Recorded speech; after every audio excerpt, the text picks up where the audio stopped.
Thank you for your pledge on Patreon.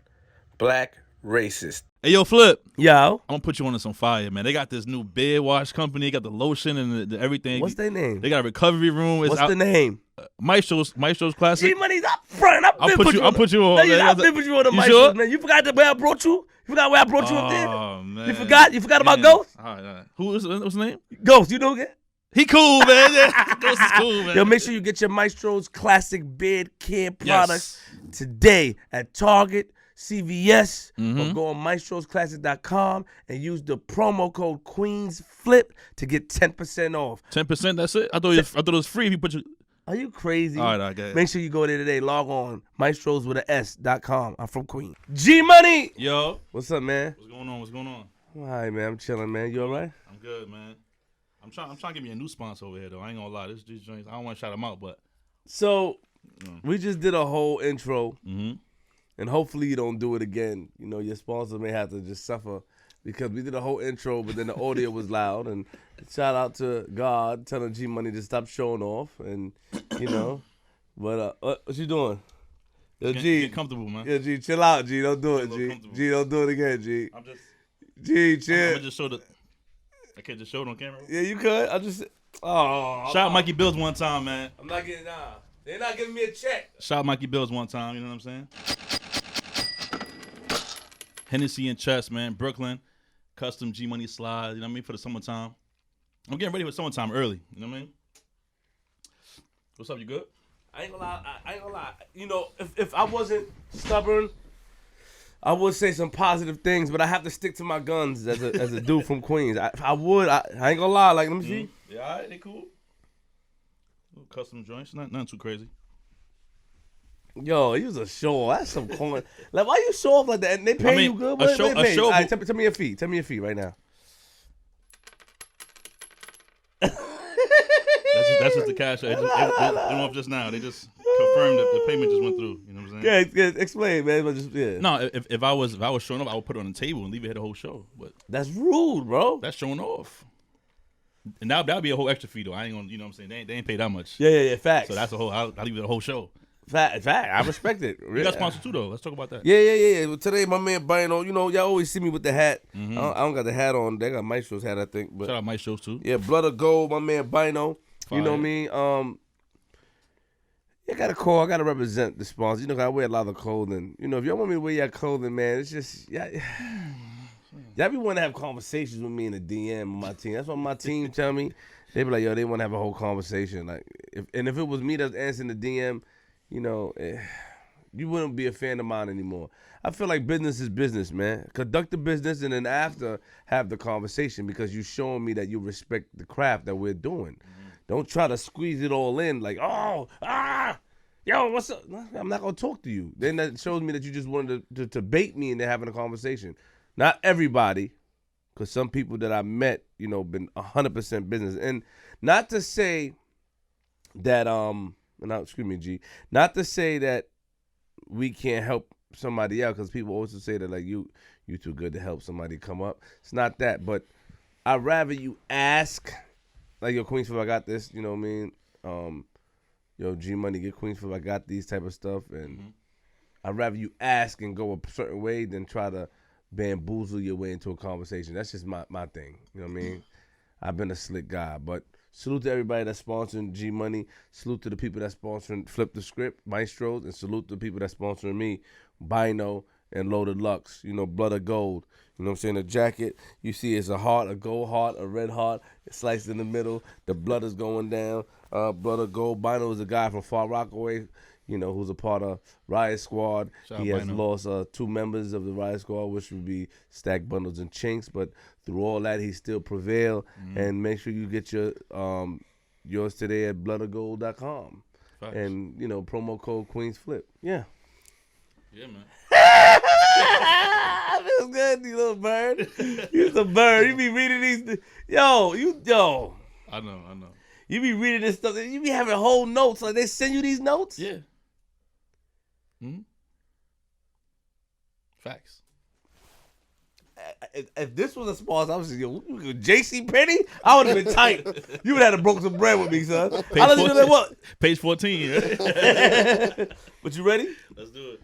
G Money, Yo. episode 140. Nigga, we made it. We got a special guest, knew him for years.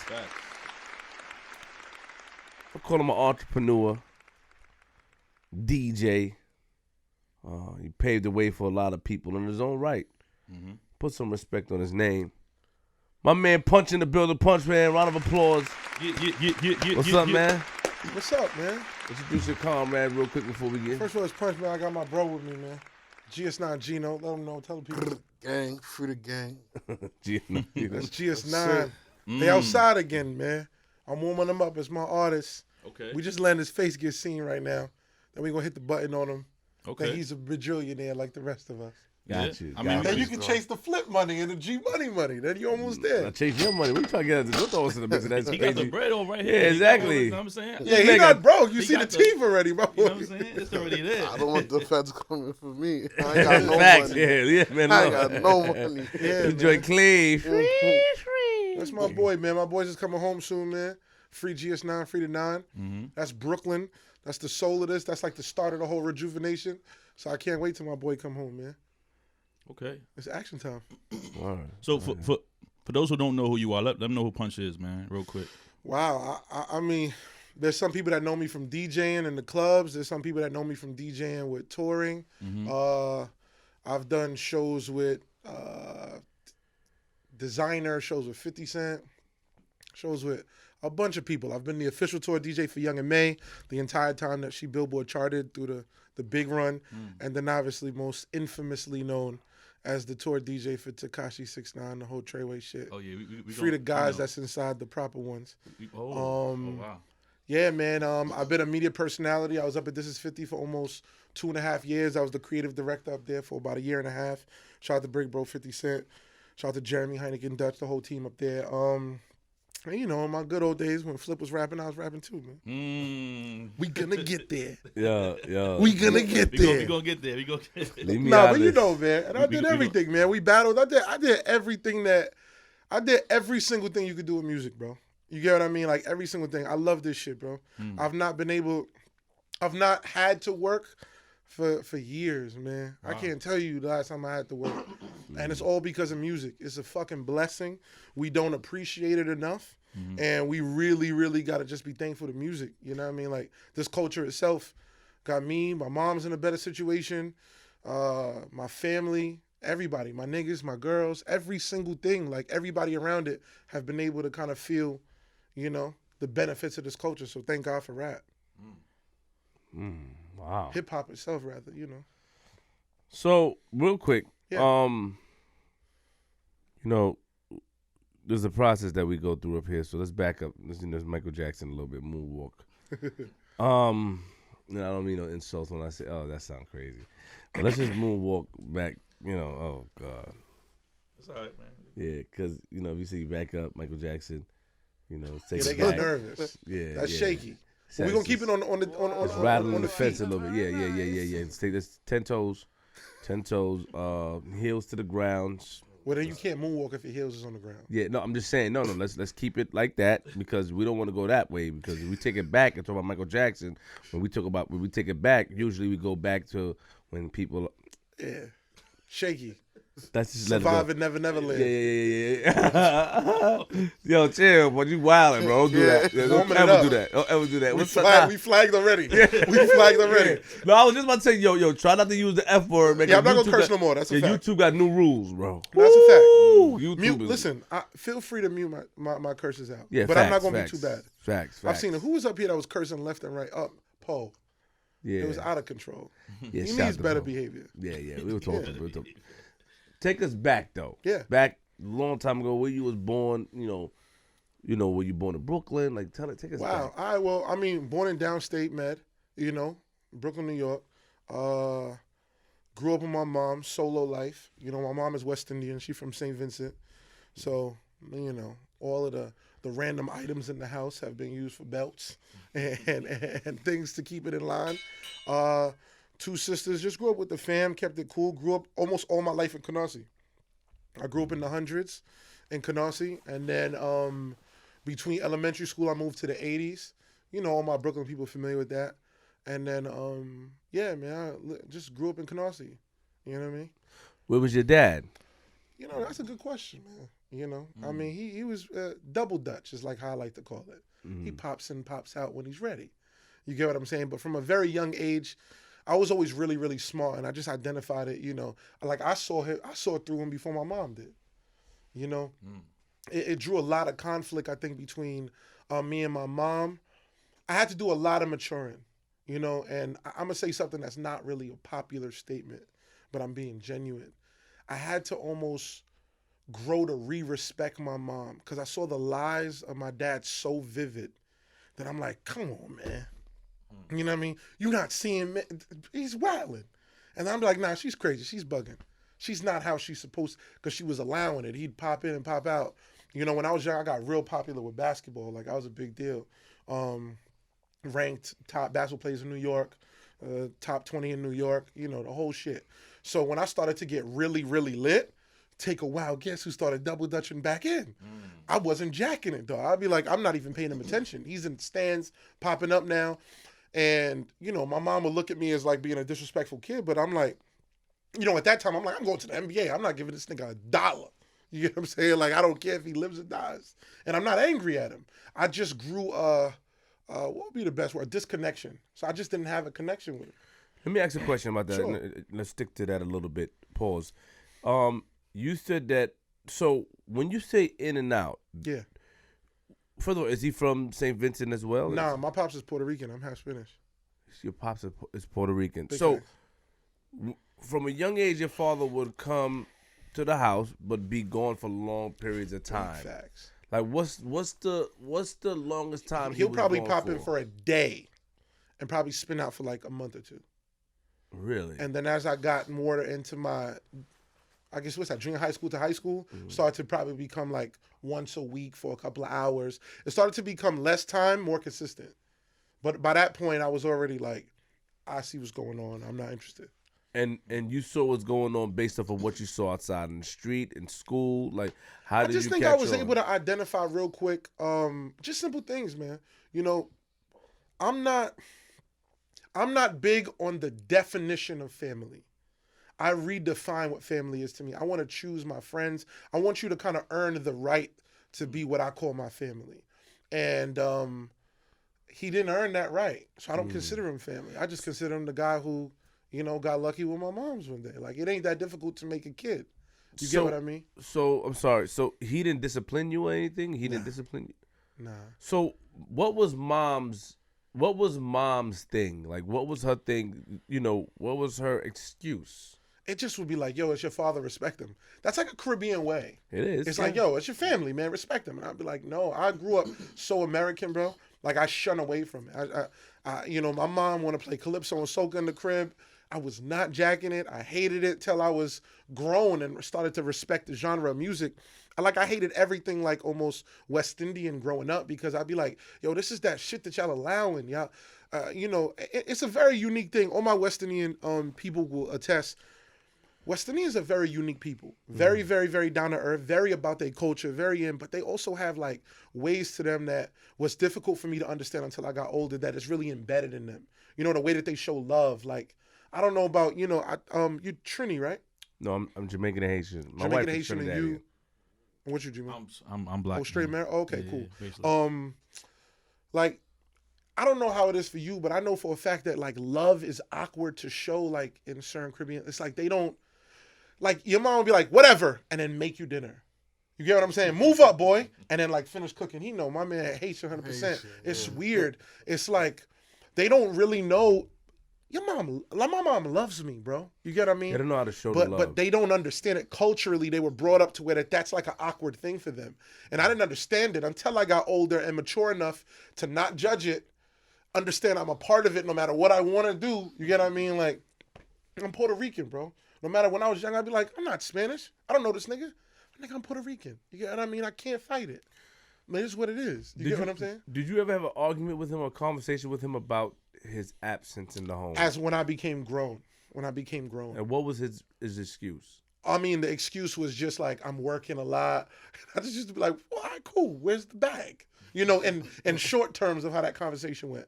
And as I got really older, I have other family members reach out, like sisters and brothers who are around, and I'd be like, my man had families everywhere. He was spinning out of control out here. You know, I laugh it off now. I really don't have any anger. I just don't connect to it at all.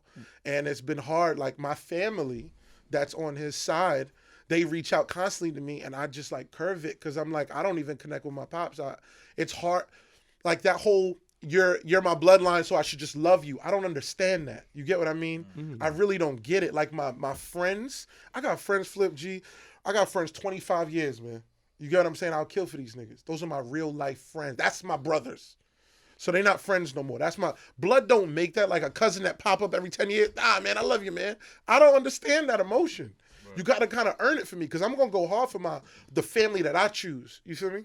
But that's you have to attribute that to how the situation with your father though. 100%. That's why. But yeah. Do you think that other people should suffer because of his mishap? Because you're kind of doing what he was doing.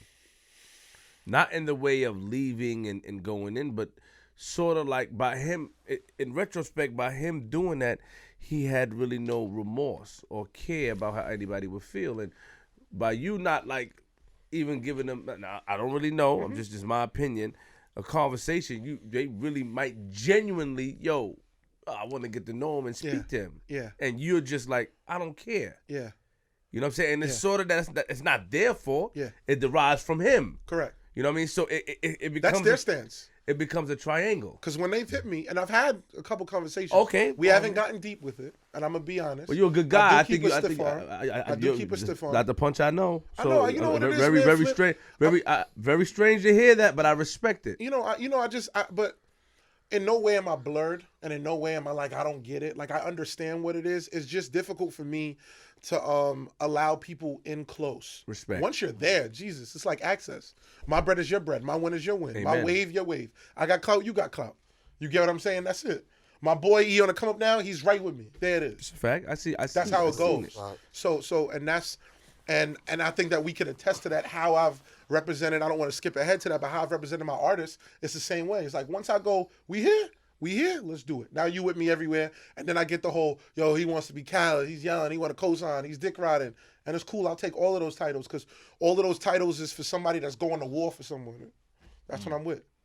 So you think if your cousins or your family members would reach out to you more and more often and come around and you guys vibe, would you vibe with them and I think it needed to be at a younger age. Okay, so now I think at this time it's like it's too far gone now. And I'm not angry. Right. It's really like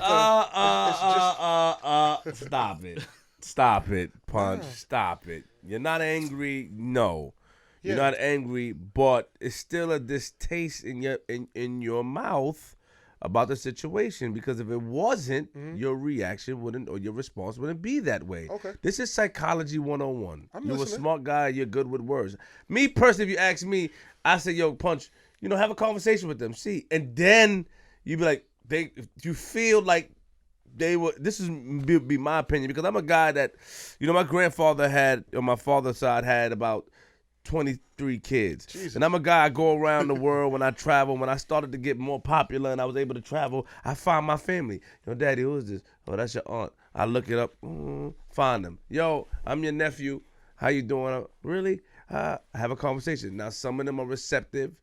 A lot of them were receptive because of my approach, but then some of them were like, Well, hold up, though. Did you and your father have the same relationship as him and his father? That's his reasoning for it. No, understood. No, I'm gonna get to that. All yeah, right. My father and I had a closer relationship, but I'm talking about the characteristics of why I'm responding. I'm talking about why I am responding to him, or why I'm objecting him. Meaning that because I'm a person that goes out there and I believe in finding family. Okay. You know what I mean? Yeah, me and my father was close, but those people never did none of me or contacted me. They didn't even give me a gift. My grandfather didn't give me a gift. This is why my father stopped talking to my grandfather. You've been promising these kids gifts since they were 5, but I would always go and see him. Were you reaching out to your family prior to you having kids? Because that might be a change in how you view family. That might be a really big change. I don't have any kids yet. Well, maybe. Maybe. Like my team be like, as soon as you get kids, you're gonna want to open up more. That could be. And I'll be like, it's fair, and I don't shun it. That's I just go. I allow life to. I was good. You know, hey man, No, I'm gonna have to get you back. I just feel like we've done these interview things. I've done a couple of these too. Yeah. No, I've done a couple of that these that too. was good. I mean, after I have my children, you know, I've been. You see the value in family. It makes sense. And you want your kids to see who their Yeah, family is. you see and the their value in cousins and family. all Like that I got a situation right now where, you know, my sisters on my dad's side, they stopped talking to me. I haven't seen one of my sisters since she was, you know, since I was about 17 years. Crazy. I haven't seen one of them. And I found her Instagram. I put a post up there. So apparently, you know, my mom is Haitian. So apparently their mom used to say that, the story goes that their mom said that my mom did voodoo on her. So I'm like, what? So I put it up on Instagram. And people at my sister like, "Are you wild? You're not talking to your brother." I saw you even writing under her post too. So you bullied her You know what I into mean? liking you. I mean, I didn't really bully her, but it's a conversation. I never did nothing to you. So and I can't see us being in the new millennium. Of course, voodoo is real. I don't know about it. We don't probably know about it, but our parents know about it. But why would my mother's voodoo really? You gonna let your mother convince you that my mother did voodoo on her to stop talking to your brothers? It's the craziest thing. And your friends is not telling you, yo, did your brothers, I understand if my father or myself did something to hurt you guys. That's different. We never did anything. Does she know who you were? What you mean? Does she know She who know you I'm were? Queen's Flip. Yeah, apparently, knew? because I saw the mother writing like, yo, leave us alone. You know, you've been making a career. I'm like, what? Oh, so they Yeah. watch So it. you been watching? And you didn't say what up? You know what I'm He saying? said, look at your dear brother in the car roughing them kids up. Exactly. So my point to you, the reason why I would respond like that, I'm with you. which was good, was because, you know, first of all, the character of the person, Yeah.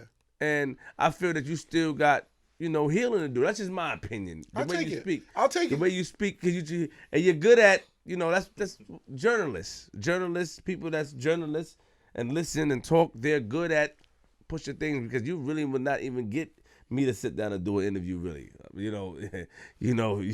I don't do them too often. I know I you really don't. looked at this like when G called me, man. I really looked at it like, yo, this is my dogs. Nah, and I appreciate You that. know, like why not, man? It's my friend. And it's hard for me to open up. That's what I'm saying. So, and that goes to, you know, us as journalists. But you know, I just feel like, you know, conversation would be good. I would like to hear like, yo, Flip, I had a conversation, man. I did it. I would like to hear that. I want to see his approach when once he has kids. You know, God Yeah, willing, in the then we future. revisit it. I want to talk to him again and Get a see. kid out before 2020 done. How about that? Oh, He's I lying. announced it. He's lying. careful. I announced it. You think you lying, right? The GM say you lying. So you lying. so growing up now, you know, Yeah. your father, you said in and out. Did that affect you outside in the community, in the hood? Like, were you a bad kid? Were you? Nah, man. I was accepted, man. You know, in the hundreds in Canarsie is a super crip neighborhood. In the 80s is blood. You get what I'm saying? That's just what Canarsie is. You know, I grew up with the Lokes. I grew up with the Bloods. It's just what I grew up around, man. And it's comfortable. But I was a ball player nigga, so niggas wasn't on my body too hard. You know, you do the gang shit just because you around it. It's kind of the surroundings. You grow up on it. Was niggas super gang banging? Was niggas Snoop Dogg, you know, in front of the lowrider? No, you get what I'm saying. But this is just what it is. But basketball was the wave, man. You know, like I really did it. I had a shot. I had a real shot. I had a real fucking shot, and I had shattered my wrist on the backboard when I was playing with Gauchos on the road one day. But I did it. Gauchos was national champions. Nice. Man, you know, like I really played ball. So I played with all of the guys, man. You know, one of my guys who I see all the time now, he played with me at Gauchos, Jesse Sapp. You know, that'd be around Dave East that went to Georgetown, the two guard. I mean, you guys who played A Butter for the money with Cam, for the King of Harlem in basketball. You know what I mean? But play with everybody, man. Sagari, Marlon Smith, all these guys. We could Cigar, that's Google my them guy. up. Yeah. Yeah, these are all guys that, you know, like it's.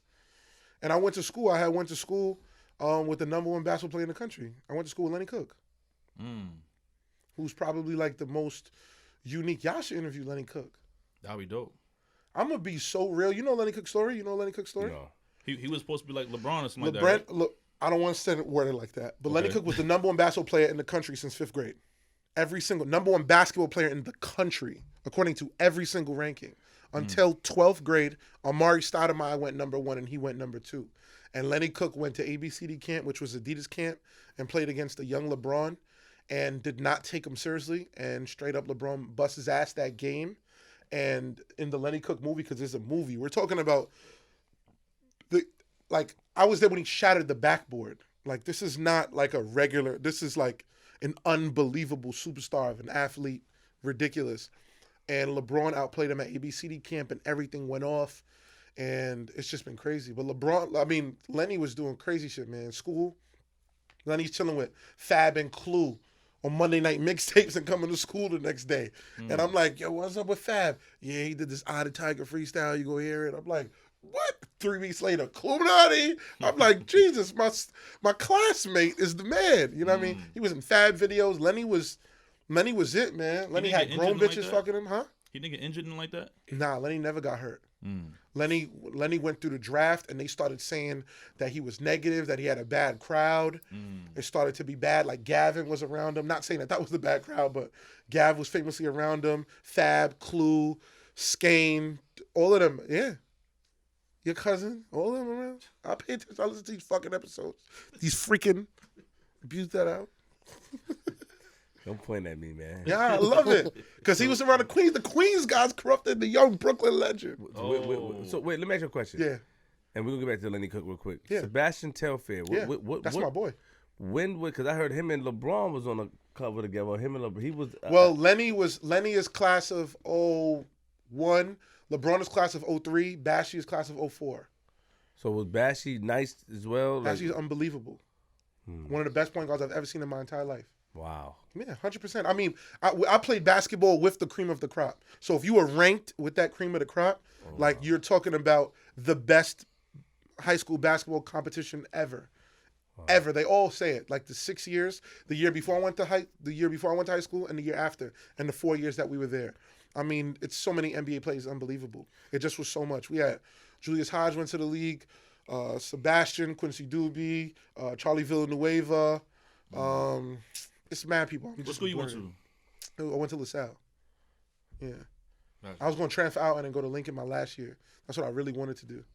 But my mom wasn't hearing it. And, like, it just wasn't going good. I already started out over there with Lenny.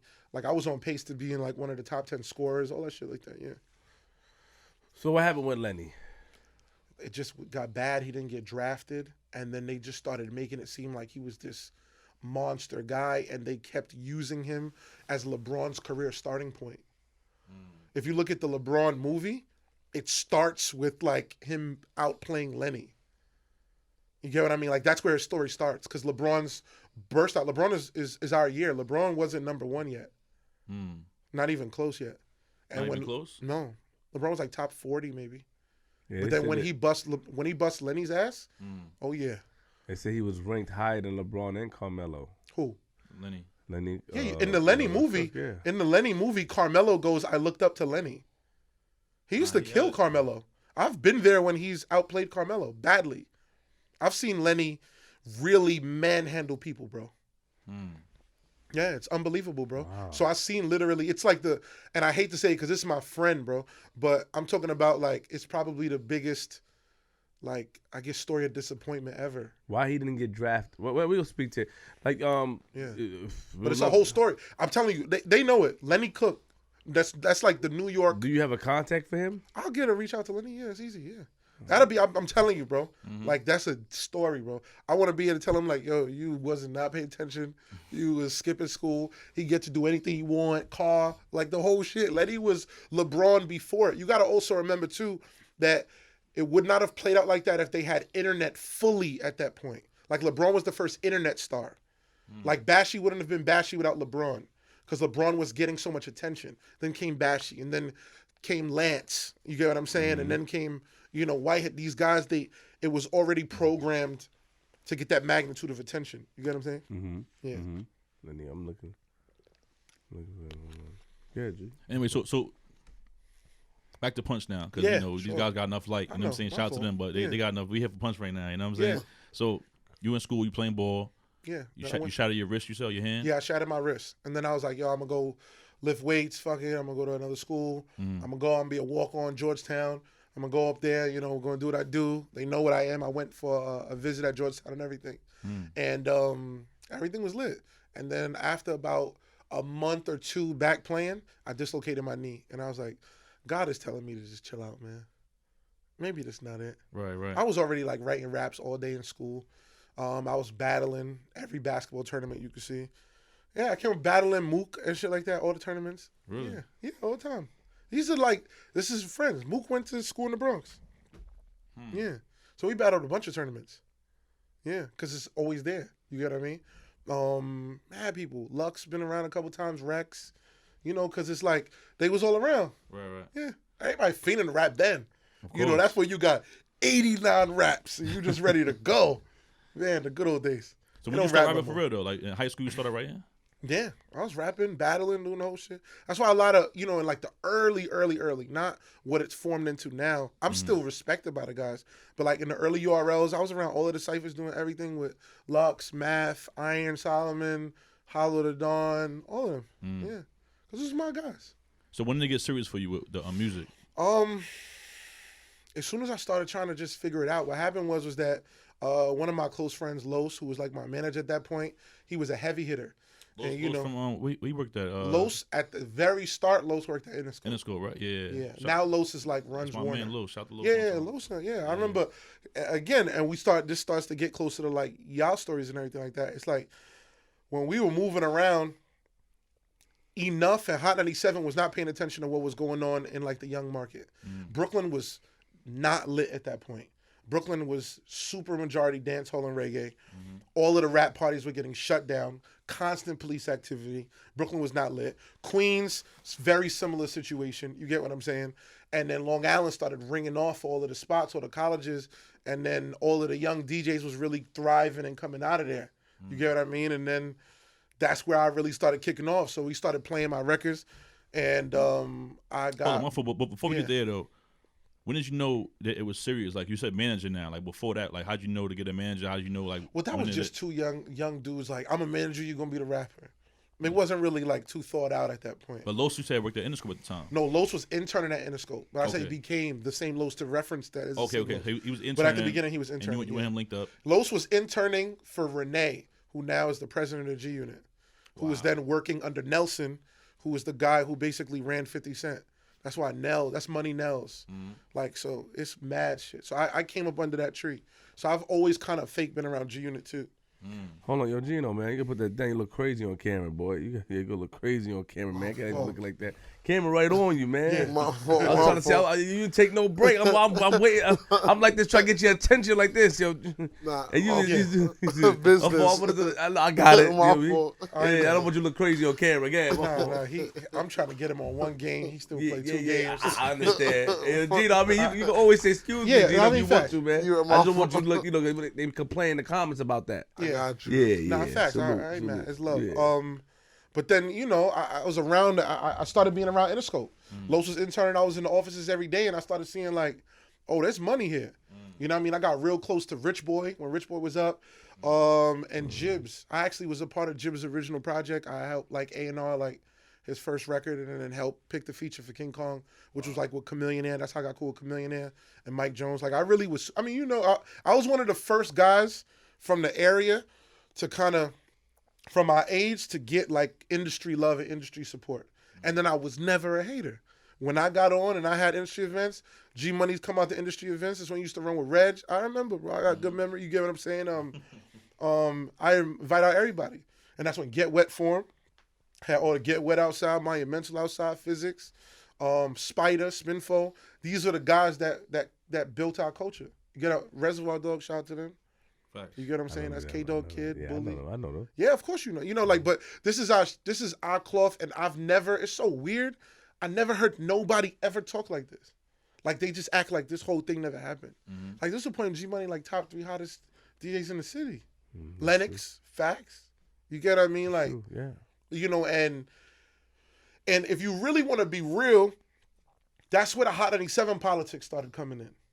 And none of my friends were able to ever really level up. We're gonna get to Hot 97. Before that, before we get into all Yeah. that and all the Hot 97, what happened? Yeah. Let me get to my man Gino real quick. Okay. Yeah, you don't mind, right? He's sitting on the Why couch. not? Yeah, He with me. Gino, what's up, man? So it's like I'm fat. It's like I felt, you know, I really don't speak Creole, but I'm Haitian, man. Forgive He's on me. He's on Well, Yeah, so Brooklyn as well, right? Born in Brooklyn. Of course. Haitian, both parents Haitian. Yeah, both parents. Okay, they both lived together, or pops was like One of them old school Haitian dudes. Yeah, he was a dirtbag. Your pops was a dirtbag. Yeah. When did you realize that? When he forgot about my sister that's in Haiti. His first kid, she like 30 something, and I never met her still to this day. And I was just talking about, hold on. I was just talking about this with my mom like probably 2 weeks ago. How like as soon as I blow up, I'm going out there and build them another house, you know, and get her papers together and bring her out here. You know, let them vacation back over there if they want to, or make them live good out here. What was your childhood like? Man, it was crazy. Like, all right, so Pops wasn't there, so you know it's the next one was streets. Mom going to work from, I would say, from the day before to 6 a.m. the next day, working overnight, doing home attendance. So I got hours I could be in the streets, partying, gangbanging, whatever it is, you feel me? I grew up around some, you know, badass motherfucking Crips. And I just ended up, you know, falling in that. Yeah, I'm a Crip, you feel me? Then from there, I ended up in the 90s a couple of years down the line. Bobby, my dog, trap houses, watch them make hot nigga from a closet. You say? Yeah, they've been rapping from the closet, but I was always getting locked up in and out of juvenile, Came home, Bobby ended up coming home like a couple months after I met him. We became doggies, and then I was always with him. One of my friends named Dwag ended up going to college and leaving me with Bobby. So every day you'll see I'm next to Bobby. Trap house, wake up, niggas try to take like one shower a day. Trap. And then I ended up doing a bid, and then when I got released on a day. Bobby signed the contract with Epic. Yeah, and my life changed after that. The what? Bitches. Women. I apologize. I'm gonna clean them up. Women. I was the youngest gang in the club. He'll dub it, like, if he go to a club and they won't let us in, he'll tell them, like, yo, I'm not performing, I'm not coming inside unless the youngins get in. We always got in. And it was just movie. I'm sleeping with grown women. That sound better? Yeah.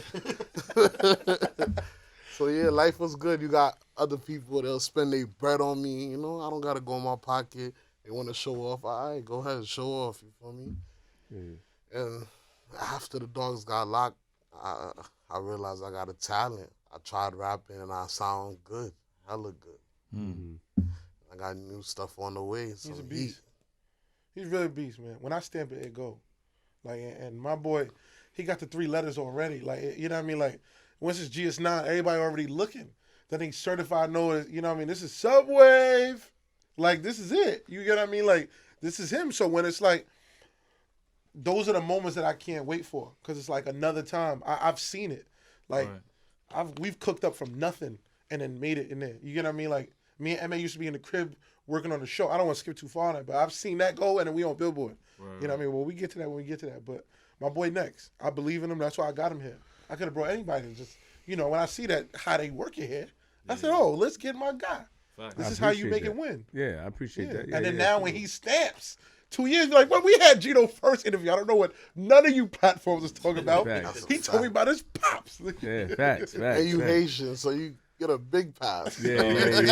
I appreciate that, bro. Thank you, man. Yo, so I'm asking both of y'all. You know, how was Bobby and Rowdy off camera, behind the scenes, behind the music, on a regular day? You know what I'm saying? Regular, like, the way people look at them, I'll be laughing sometimes. You feel me? But they, like, Bobby clown the same way, have you crying for days, bro. And Rowdy, he'll knock you out in 0.5 seconds if you play with him. You feel me?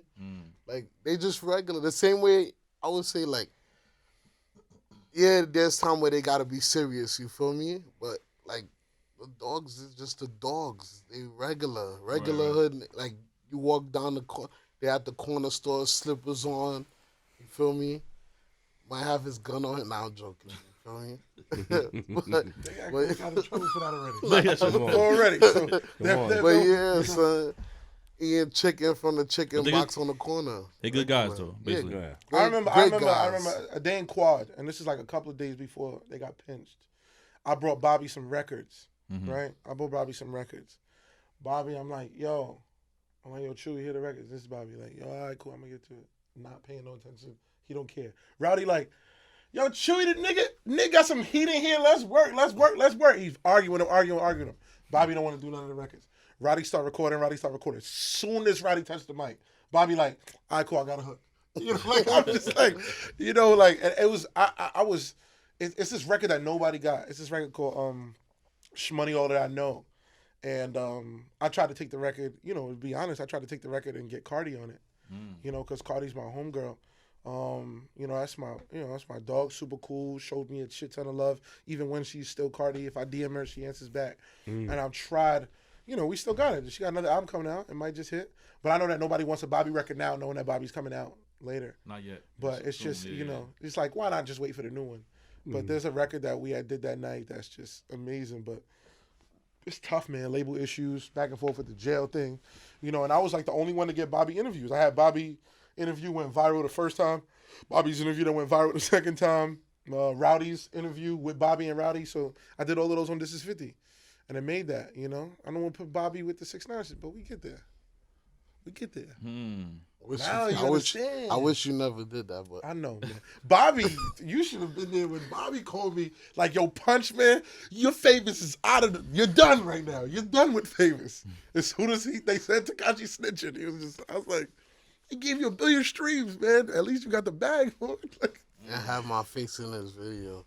yeah, he's the start of Cuda. I put him at the start of Cuda. So if you look at the Cuda video, the first face you see is Gino and my nephew Scooby Dozen. Yeah. My guys. That's when we brought all the Lokes out to show that the Lokes and the Bloods is calm and love on the Cuda record. Free Shoddy. Free Shoddy. Free Free the GS9. Trailways. Yeah, man. Free the real dogs. But we, again, still going to get there. You gonna get I there. follow y'all lead. Nah, it's cool. It's cool. So, Yeah. all right. So now you with Los now. You at the labels. You at the radio stations too. Radio station Hot 97. Yeah. Um, Enough was co-signing me. Enough was bringing me in the clubs when I was young. Letting me learn the whole game. The heavy hitters was different. I was like Cass One, Short Man, Big Short Ben, Man movements, CeeLo, Camelo. That's how the heavy hitters was really caught out. Big Dog Pitbulls that was flexing them. You know, it wasn't too much love from nobody. Mr. C showed mad love. Always broke the records and played everything. And then, you know, I just was getting love. So I was getting played on Hot 97. I was a part of the promo team in Queens and Long Island called Get Wet, you know. Yeah. We was like the biggest thing that ever happened. We the first wave of it because they came after waves. The Cypher came, you know, Guess Who, everybody. Like, Shout you know, out and Guess Who, shout out to yeah. everything. I make sure that my dogs get their light. You get what I mean? No hate today, nothing. You know what I mean? And we did it. We was doing Amazon parties with a little bit under 3,000 people, under 2,000 people in those clubs. And we was really the number one guys. And then we was bringing the radio guys out to make sure that my guys was getting the looks. right. So guys like you, K-Dog, Spider, Spin, Monumental was getting the heavy looks Right. from guys. You get what I mean? And then I think that's where I felt like the change should have happened. But they never picked. It was just no level up from there. And then came Grammy Family. Remember, that was like Brooklyn dudes. That's like a lot of my ball playing dudes that kind of came out of college, and then we formed that. And then I basically had like the party market and the frenzy for a while because I was Grammy Family and Get Wet. This is 2 number 1 things from both cities. Throwing the parties, doing everything, making a lot of money, and just kind of just staying above water. And then getting my records played at all of this, staying on the radio, getting radio shouts. So it was like, this is before the internet was the monster that it was. So when you get a radio shout, everybody hears you. They was listening to the radio. Shout out to Punch. Canarsie, what's up? Get Wet, Grammy. On the radio all the time. Big facts. You know, I had it. So I really was heard putting in, I was putting a lot of energy, man. I was putting in so much work, man. You know what I mean? And we did as much as I could. And then it just kind of fizzled out. I just kept doing the rap thing. A bunch of the people that kind of would Get Wet, Reem and KP, started to like unwind and not really focus too much on it. And then it just was like the younger wave, you know? And we just seen transitions. You had a wave, man. Shout out to G Money, had a big wave that time. when dancing music was real big. Or to toe up Aunt Jackie. I need to thank G Money, Chicken Noodle Soup, Flip, Big Rapper. Google him. Make sure, check him out. That's my boy. He don't like talking about it, but I'm giving him his. What was it? You gotta give him his give him your roses when you can still smell them. He fake like the compliment though. Like he like it, but then he be like, nah, chill. But then he like it at the same time. Like he should get his love. Get your love. It's a stage. It's a stage. I'm good, man. He be good until you hate on him. Then he be like 900 something billion views. Yeah. T-Mobile deal. Oh yeah, the T-Mobile. Yo. Yeah, but I skipped the whole chicken noodle soup joint. If you notice, I only go to T-Mobile and go on. Yeah. Yeah, I skipped the whole chicken noodle. Why is that? I get you. Had 1 million views on that joint. Yeah. G-Money, let me tell you why the game is twisted. You wanna know why? Talk to me. Straight up and down. Me understanding the culture and understanding how business works. G-Money should have got a job that week. I agree. See, they don't educate us on how they're supposed to go. You don't walk, hey, Envy takes them and on Jackie. What's that? Whoa. G-Money comes in. You're the new A&R. Where they went? Def Jam? Yeah. You should have been the new A&R at Def Jam. And then they should have then said, what do you got next? And you would have said, okay, I got this guy. His name is Flip. Check him out. And that's how that works. You were too young. None of our friends knew what the hell was going on. And you were excited, just how I was hyped for you and Flip was excited, that Envy said, G-Money told me. What's that mean, bro? Should have had a big bag, bro. The industry is twisted. See, I understand the game way too well now. But when you look back at that, should have been had a salary. There should have been no more fighting, trying to be the top. Yo, he got it. K-Dog, break up this guy. Everybody trying to fight for these spots. Hell no. You should have graduated first. Label job. They should have been. I was doing so much. I was giving so much information to the labels. I told them put Chameleonaire on Jib's record. Now, this is a long time ago, just to pocket that. And it was like, why put a Texas artist? And I said, Texas is about to blow up. This is before Mike, Paul Wall, Slim Thug, all of that. It's like right on the bubble when Still Tippin' was like coming on like BT Uncut late. Come on. I deserved a job. I didn't know. Uneducated. And why should they educate me? I'm giving them money and solidifying their job. And then when they all pop, Chameleonaire to Universal, Mike Jones to Warner, Slim Thug to Interscope, Paul Wall to Atlantic. That's exactly what happened. And I got no bread from that. You get what I mean? So I understand the culture and how they manipulate people and how they do that. And that's no diss to an Envy, but I know that Envy knew then. I know that these guys knew then. You should have had a gig, bro. I should have had a gig. There should be certain things at certain moments. You get what I'm saying? So how do you play that now? Let's say that was a habit today. Let's say. Oh, it's impossible now. I'm saying, but for somebody like me or another DJ that's in my position, we break a record or we A&R something, or we hear it. Like, how do we play ball? Because these guys are in position. You know what I'm saying? It's the camaraderie from the person to the artist. That's where it starts. And I learned that from having brother and sister relationships with MA and never doing like serious paperwork with her. And then now MA goes on. Me and her aren't cool anymore. Where again, when we get there, we'll get there. And I don't get any residuals from MA, but I helped create that. You get what I mean? And that's not to get her in the feelings and none of the weird stuff. That's just to be genuine. When you're around something to create something, you're a part of that brand. You get what I mean? Flip. Stop the car. Let's go backwards. Now. Yeah.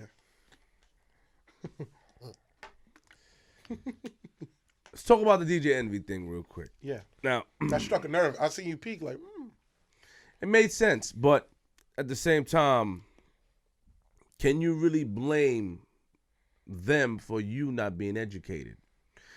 When we are kids, before we go to school, our parents tell us to pay attention, learn, read, and understand. yeah. You can't really blame DJ Envy, or you would like them. I blame Def Jam.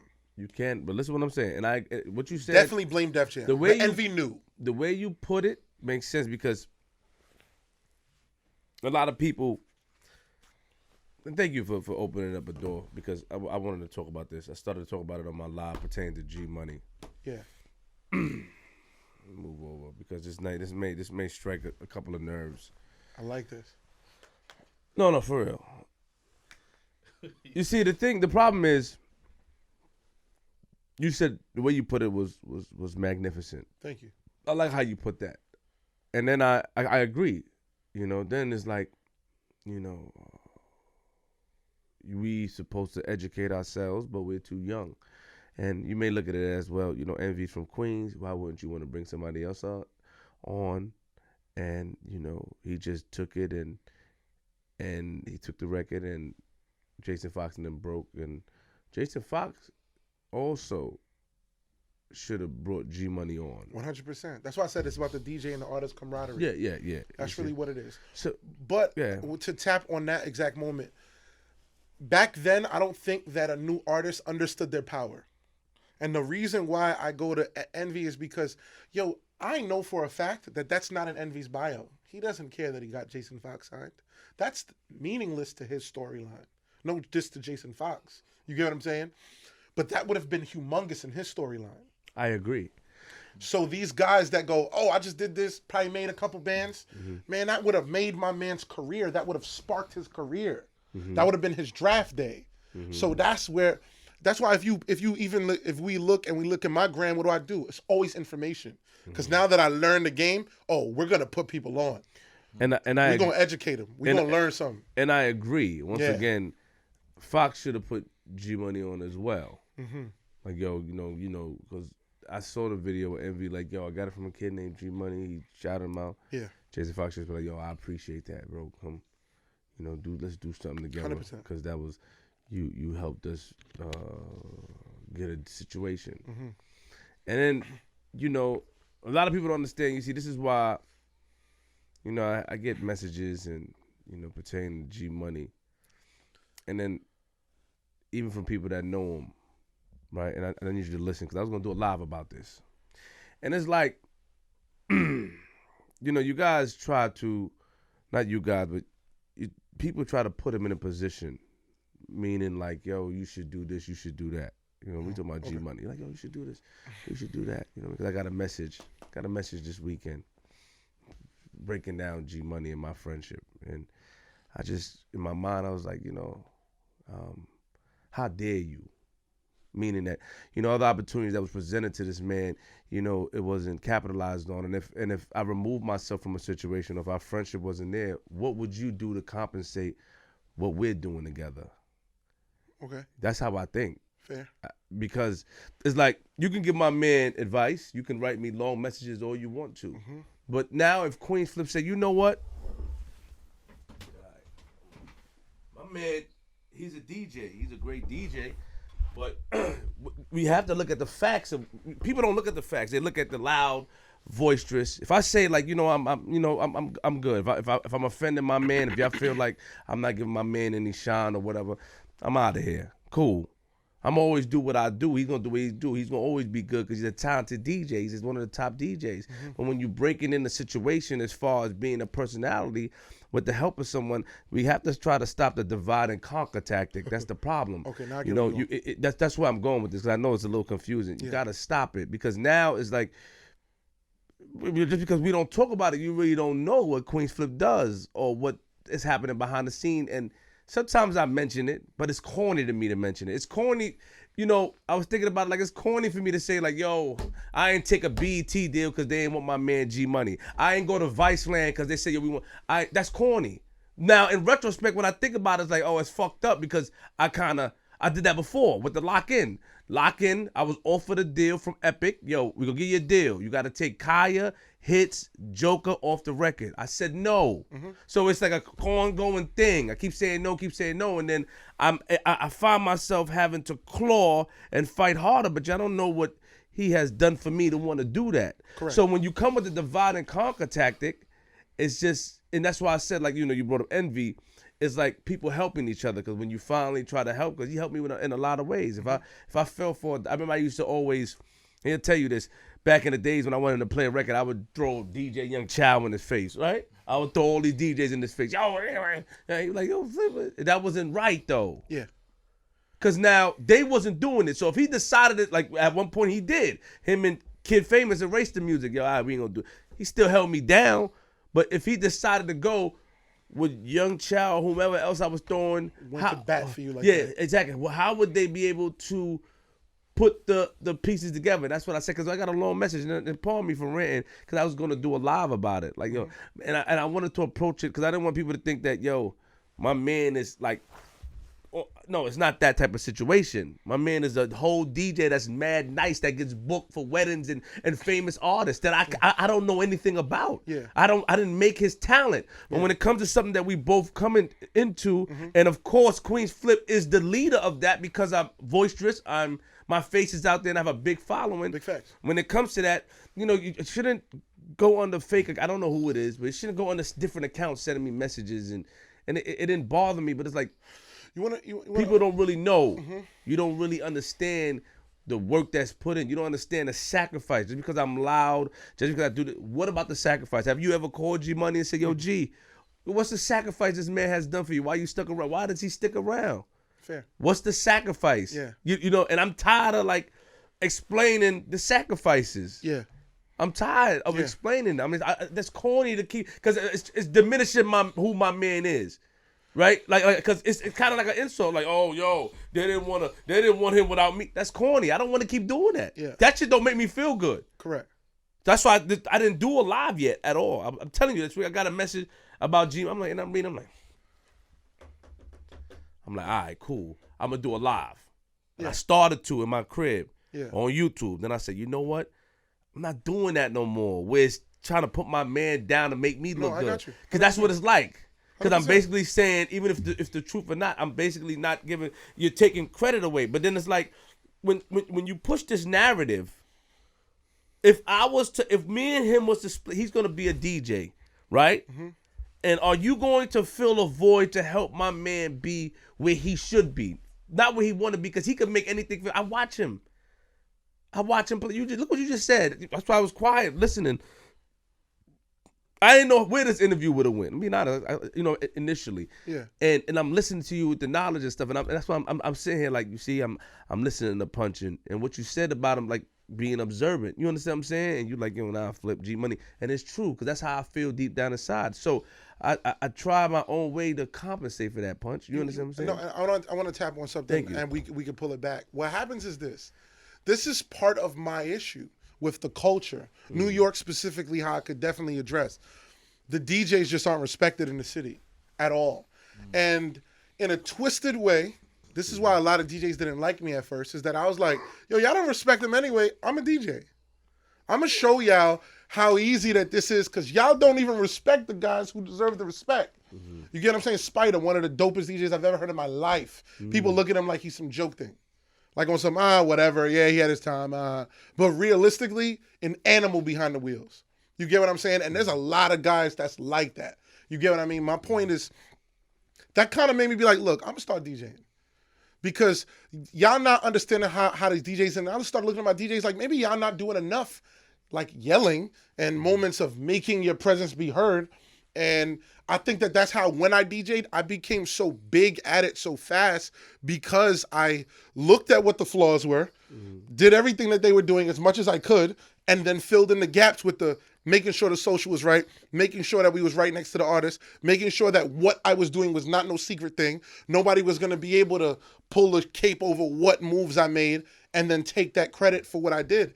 And in that very same thing, that's where mad people like knock me for being negative. Oh, Punch always want attention, or Punch clout chasing, or Punch dick riding the rapper. These are the things I hear every day.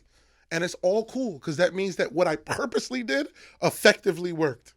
Because you are now, there's people who cannot, that watch the designer come up, my name. People who watched the MA come up, my name. People who watched Tekashi, my name. People who've seen even Casanova at the beginning. These are people where they're looking at it. I'm doing their first major interviews, making sure that's there. Jeezy Moolah locked in, my name. This is what's going to happen. You get what I'm saying? And I'm making sure of that by making sure that I'm there, loud, making my presence felt, and doing that. And that's where a lot of DJs lack. But the bigger issue is the rappers, and I yell at my rappers all the time, is because rappers are getting away with not giving back credit to the DJs that made their careers. That's the problem. But the bigger problem of that, now when we connect that, what's the real issue is the monster radio stations don't allow the young talents to ever graduate. So rappers look at them like, y'all are just the local guys. I gotta be cool with the DJs on the radio. So then the local guys who make and build their very careers, the guys who are molding the people now, the Magics, the Chows, the Starks, the it goes on and on, the Booth, it goes on and on and on, right? Are these guys who are making the DJs, making the artists, the rappers look at them slight-eyed like on some, you popping, but you just a club guy. I gotta be cool with the radio guys. And then I used to see them deal with me way different. Why? It's because I had internet clout. And they'd be like, yeah, but Punch, you big bro. And I'd be like, yo, man, there's DJs that play way better than I do, but y'all look at me as big homie because I got clout. Now, I utilize that and continue to go forward, but I would yell at my DJ friends. I've called all of them one by one a million times. Yo, get your Instagram right. Yo, do something for real. Yo, take claim for breaking that record. Don't let Hot 97 or Power take your credit. Don't do that. And rappers, stop playing them. That's the guy who's breaking it. It ain't Flex. You think he just landed with this record? He's late, man. Stark's been playing that record for 3 weeks. You know what I'm saying? That's the guys, and these are the ones that I've always been that vocal guy, and it's been very disruptive to my city and my culture. And some people love me, and some people have grown to hate me because of the disruptive nature of me being so outspoken on topics that we rarely ever hear. Right now, there's mad people that's probably like, I never even thought of that. That's a problem. The fact that you're hearing this for the first time in 2020, January, problem. But then the people that does it, the people that wants to do it, yeah, they get flack anyway because other people may look at it like you're not doing enough or you're not giving the proper credit or you're not doing this. As I said, I was live and I was getting so much messages about John. I'm like, I said, who is that? Yeah. I'm like, what's going on? Where is this coming from? My Instagram, my YouTube. I'm like, hold on, something. And I was about to address it like, nah. But I don't need to do that no more. I don't need to do that. Like, at the end of the day. And I feel like this. The people, like, when your man, if you love somebody and and they not where they at, how are you helping push them where they at? How are you helping them get to where they at? You asking me? No, I'm making a statement. Okay. Yeah, I know you know. Yeah. But what are you doing? Then if a person is helping them and you should always evaluate. You see, I don't talk anymore. I used to. I used to talk like any situation where it was G or any, like if it was a situation where he was around somebody too much, right? Or like he used to do a lot for a person or people. Now, of course, I'd be like, yo, you know what I mean? Like, how is it helping you? But I would never speak down on it because I don't know what they're doing to fulfill a void or whatever situation in his life. Gotcha. He may be riding around with for protection. He may be riding around for help. I don't talk. So when people talk on the scenarios that they don't know about, it's disheartening because, 100%. Be proud that your man is in his man's is going somewhere positive. That we, instead of always and it's okay. I'm fine with it. I'm just saying the reason why I brought it up and I'm happy because I always felt that way about my man. Like, when you like, he's the. I never looked at it like that. You open my eyes. I always thought Jason Fox, like, he never put him on because I talked to Skem about it. Skem is a guy from Philly, and he would write me like, yo, is you and G Money still around? Like, these are the people that were there. Yeah. Cool. Like, yo, I'm happy that you and G Money still around because at the end of the day, he broke chicken noodle soup with the hair. He played it in Rochdale. Yeah, if he didn't play it and those kids didn't dance. Who goes to him sing? Being that status playing it. Exactly. That's very key, though. Exactly. Because there's some DJs that play records and they be like, I'm the first one to play it, and I appreciate them. Yeah. But G Money was a status at that point. I agree. To where when he played it, it mattered at that point. Exactly. So that's a key factor. And I appreciate that. And all the DJs told me, this is why this is my way of paying my man back is, yo, we gonna do this, we gonna do that. Yo, we out of here. Yeah. I'm gonna introduce you to this Fair. to this life, and it's disheartening. Somebody, especially if somebody close to you is different. Like, family members are always different because they want the best for you. My mother gave me advice, so you don't take that serious. We talking about like people that like, what would you do? Yeah. If my mother give me advice about somebody, even if I don't, she talk about King Face. Even though I may not agree with her. Still my mother, I know at the end of the day she's gonna hold me down. Correct. So I know that she's speaking from a genuine place. Yeah. When people speak, you gotta think before they speak. You gotta understand things, and this is why. And I'm happy that you brought that up because I see a lot of us see our man G Money somewhere else. Well, it's not even just about G Money. It's just about everything. I mean, I think, and I guarantee I end this interview with saying the most names. Facts. Say it. I am not the hater. I know it's cool. Nah, I don't fuck around. I got a whole lot of clout. I got hours and hours and hours in this culture. I got years of pain put in, and I still shout out everybody's name. A lot of these people names that I'm talking about, I'm not even cool with no more, and I'm still giving them their moment of shine because I don't want to be a hater and act like they didn't. I'm not cool with Get Wet. I haven't spoke to these guys in years. You couldn't tell by the way I said their name. It's cool though. They still were that moment, and they deserve their moment a shout out. You get what I mean? It's rare. So I think even to put an end to even your thought process with the G, it takes somebody else sometimes to say it. You get what I mean? To say what happened, so that you don't have to defend it. Yeah. Someone should. But I shouldn't be one of the only voices in the culture. Not any of us three. There should be a lot. We talking about major players in this culture, who major artists and major figures in the culture act like that time period didn't happen, act like it didn't go, act like I wasn't who I was, act like him, and we can go on and on and on. And they act like it. And that's why I look at a lot of people as haters and as suckers. And I pull a lot of people cards. You get what I mean? A lot of people. You get what I mean? But it's really because I know what I know, bro. Like I know 100% that people put in pain. And you got to give people their credit and their respect for who they have. And my way is like this. Let's take this. I look at music like dominoes. You don't have to be there until the last one falls. But if you had an intricate domino in how that thing fell, it would not have gotten to the next stage without your domino. Mm-hmm.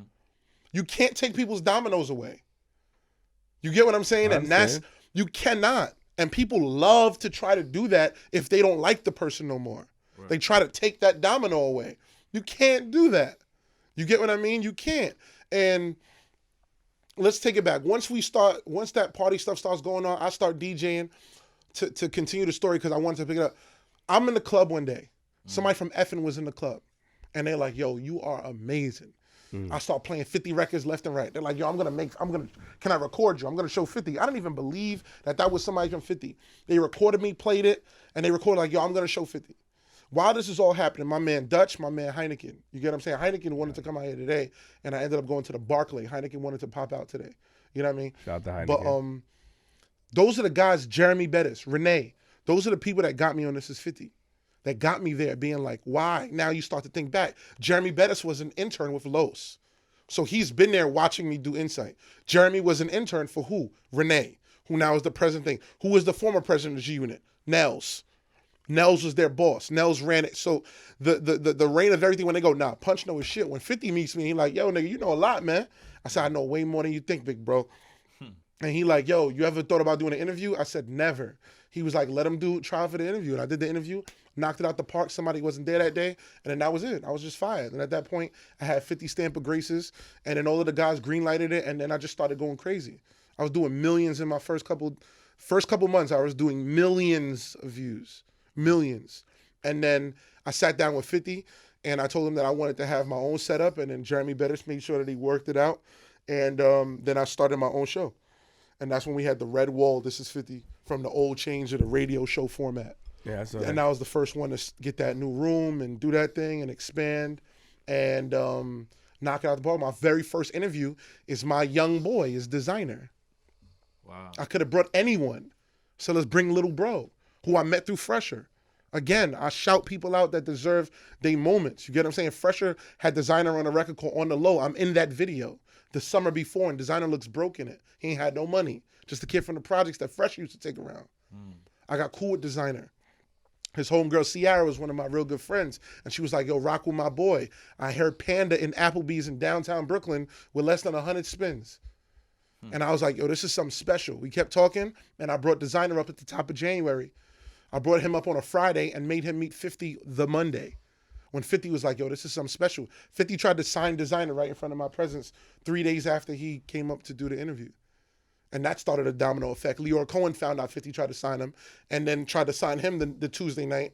And Stephen Victor, who was the acting president of Good Music, flew Designer out. And that's when he met Kanye at the airport. That was the Wednesday. We could Google all of this on YouTube timestamps. You know, so again, intricate domino. You get what I mean? Him calling me, yo, big bro, what do you think? What's going on? Blah, blah. And then, you know, him and the team took it off. And then Designer becomes the biggest thing ever. And then I had to look at myself at that point like, damn, I could have really been with him. And I'm looking at the record become this super monster, this super successful thing. And I'm looking at me and his interviews doing 1 million views. I'm like, oh my God, I could have did it. And I was locking in with my artist that I already had from 2015 summer, because this is 2016, top of the year, what I'm talking about. And that artist that I was working with was Young M.A. So I watched Designer go #1 while we still were broke. Again, loyalty moment. Yeah. See? So I watched it and go, I fucked up. Fucked up. When did you realize, like, all right, paperwork, business, I gotta really take this serious, because you 2 weeks ago. No, I'm talking about when Tekashi got locked. That's when you realized, all right. Yeah, I wrote on Stupid. I wrote Kanye's verse on Mama, and I didn't get the writing credit that I should have, and I didn't pursue it because his album wasn't supposed to come out anymore, and then the label randomly put it out. And then I would have had to have chased it legally, and I didn't want to blow the bag because I was nervous that maybe the feds would have said, yo, Punch, you coming here too. So I was nervous. A point of hesitation made me not get a lot of the things out. So Stupid, when you hear a lot of that, man, when I woo, Tekashi the first one to say woo on record. Mm-hmm. Or that shit, possible saying woo? Yeah. Tekashi said it on Stupid. When I woo back, those my guys. Well, So how much money you think these people owe you, man? It's been a lot of years. I don't count that as an O. I just take that as a. I'm talking about Designer, Young M.A. Like these people. I don't look at. I definitely don't look at. I don't look at Designer to owe me anything, because Designer, he doesn't do it as much as I wish, but Designer won't shy away from giving me my props. Okay. Young M.A. acts like I wasn't there. Really? Yeah, I think it's whack, but it's how she decides to do it. But you can't. I've learned this. You get what I mean? When I'm with M.A., you can't erase me. If you type in Punch Young M.A., we have a rap song when I was still rapping. We did Brooklyn Everywhere. That did 5-6 million views. So you can't erase that. So we used to open up the show to me rapping, and then she comes out rapping, and then I go in behind the booth and finish DJing. You can't erase that. Wow. You get what I mean? We can't erase me being in all the videos. You can't erase all of her touring videos and all of the vlogs, me being in there, her shouting me out on records. We can't erase it. I think it's whack because time later, whenever it refers, I don't get shouted out. But again, it's not anger. It's just, I think it's whack because me and her don't talk. We're not friends. Mm-hmm. I don't know if she doesn't like me. I don't like her, but we're definitely not cool. But I still say her name. Mm-hmm. I don't act like that time period didn't happen. Mm-hmm. You got to give people, that's a domino. Mm-hmm. You get what I mean? Okay, Flip with it. What we saying?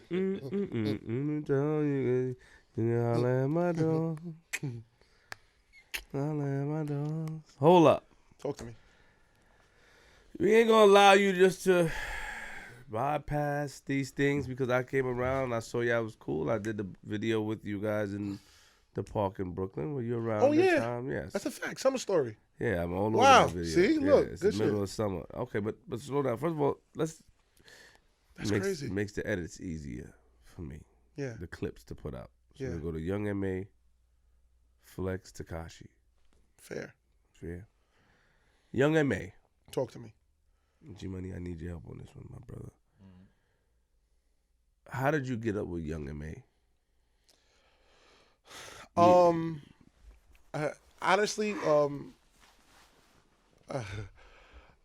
my girl was a bartender at Applebee's, and Young M.A.'s manager, this is no knock, because everybody got their story. Young M.A.'s manager was the manager at Applebee's. What manager are you talking about? I don't want to. Him? Yeah. I don't know if he wants to be affiliated with that. But I mean, that's not a, you know what? No way. Sav, that's not a bad thing. It's his job. Because I don't think that's bad.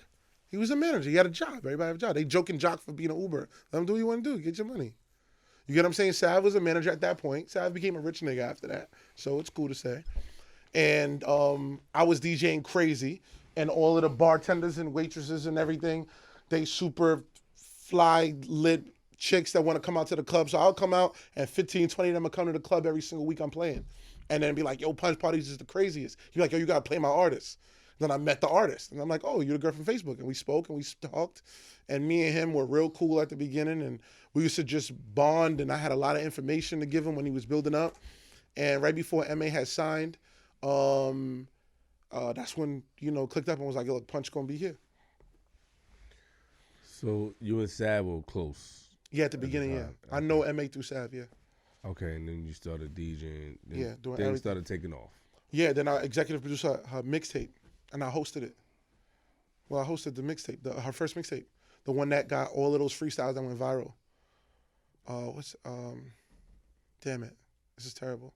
It's okay. But yeah, I hosted her mixtape. So So you say executive produce, meaning like what exactly? Being in the studio, help putting it together, track listing it, you know, going over it, good mix, bad mix, putting it over, and then adding the vocals on top of it. Same thing like Drama used to do with Gangsta Grills. Gotcha. Yeah, So you do that. yeah.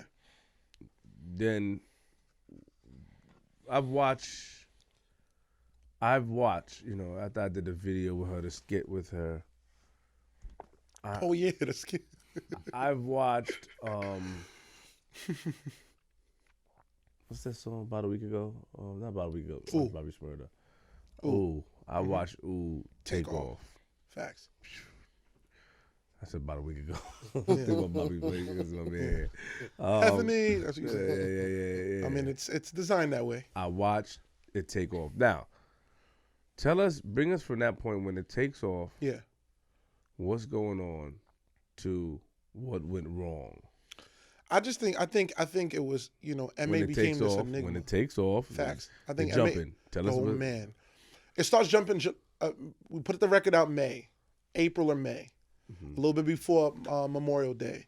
It takes off, moving, saucing, July. August, she starts getting shows. No, August, she starts getting hostings.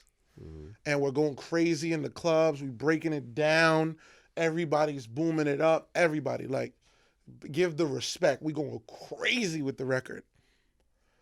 Then radio jumps on it. Then it takes off. And then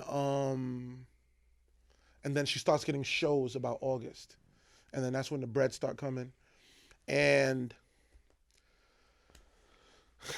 I think you know, September it takes off. She's big. October it charts. She hits number 12, I believe. Ooh charted as the peak. You get what I mean? It didn't come in at 12.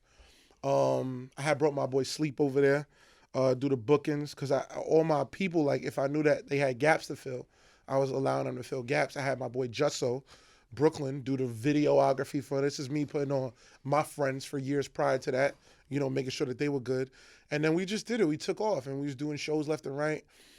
And then towards that fall is where we started to get conflict. There were records that she was supposed to jump on that she was delaying, you know. Wait a Minute was real big then. MA was supposed to be on Wait a Minute, delayed, curved, however you want to say it. Don't Run. She was supposed to be on Don't Run for months. And Cass held Don't Run realistically for her. I don't know if he would word it like that, but I know that he knew that she was needed at that point for that record.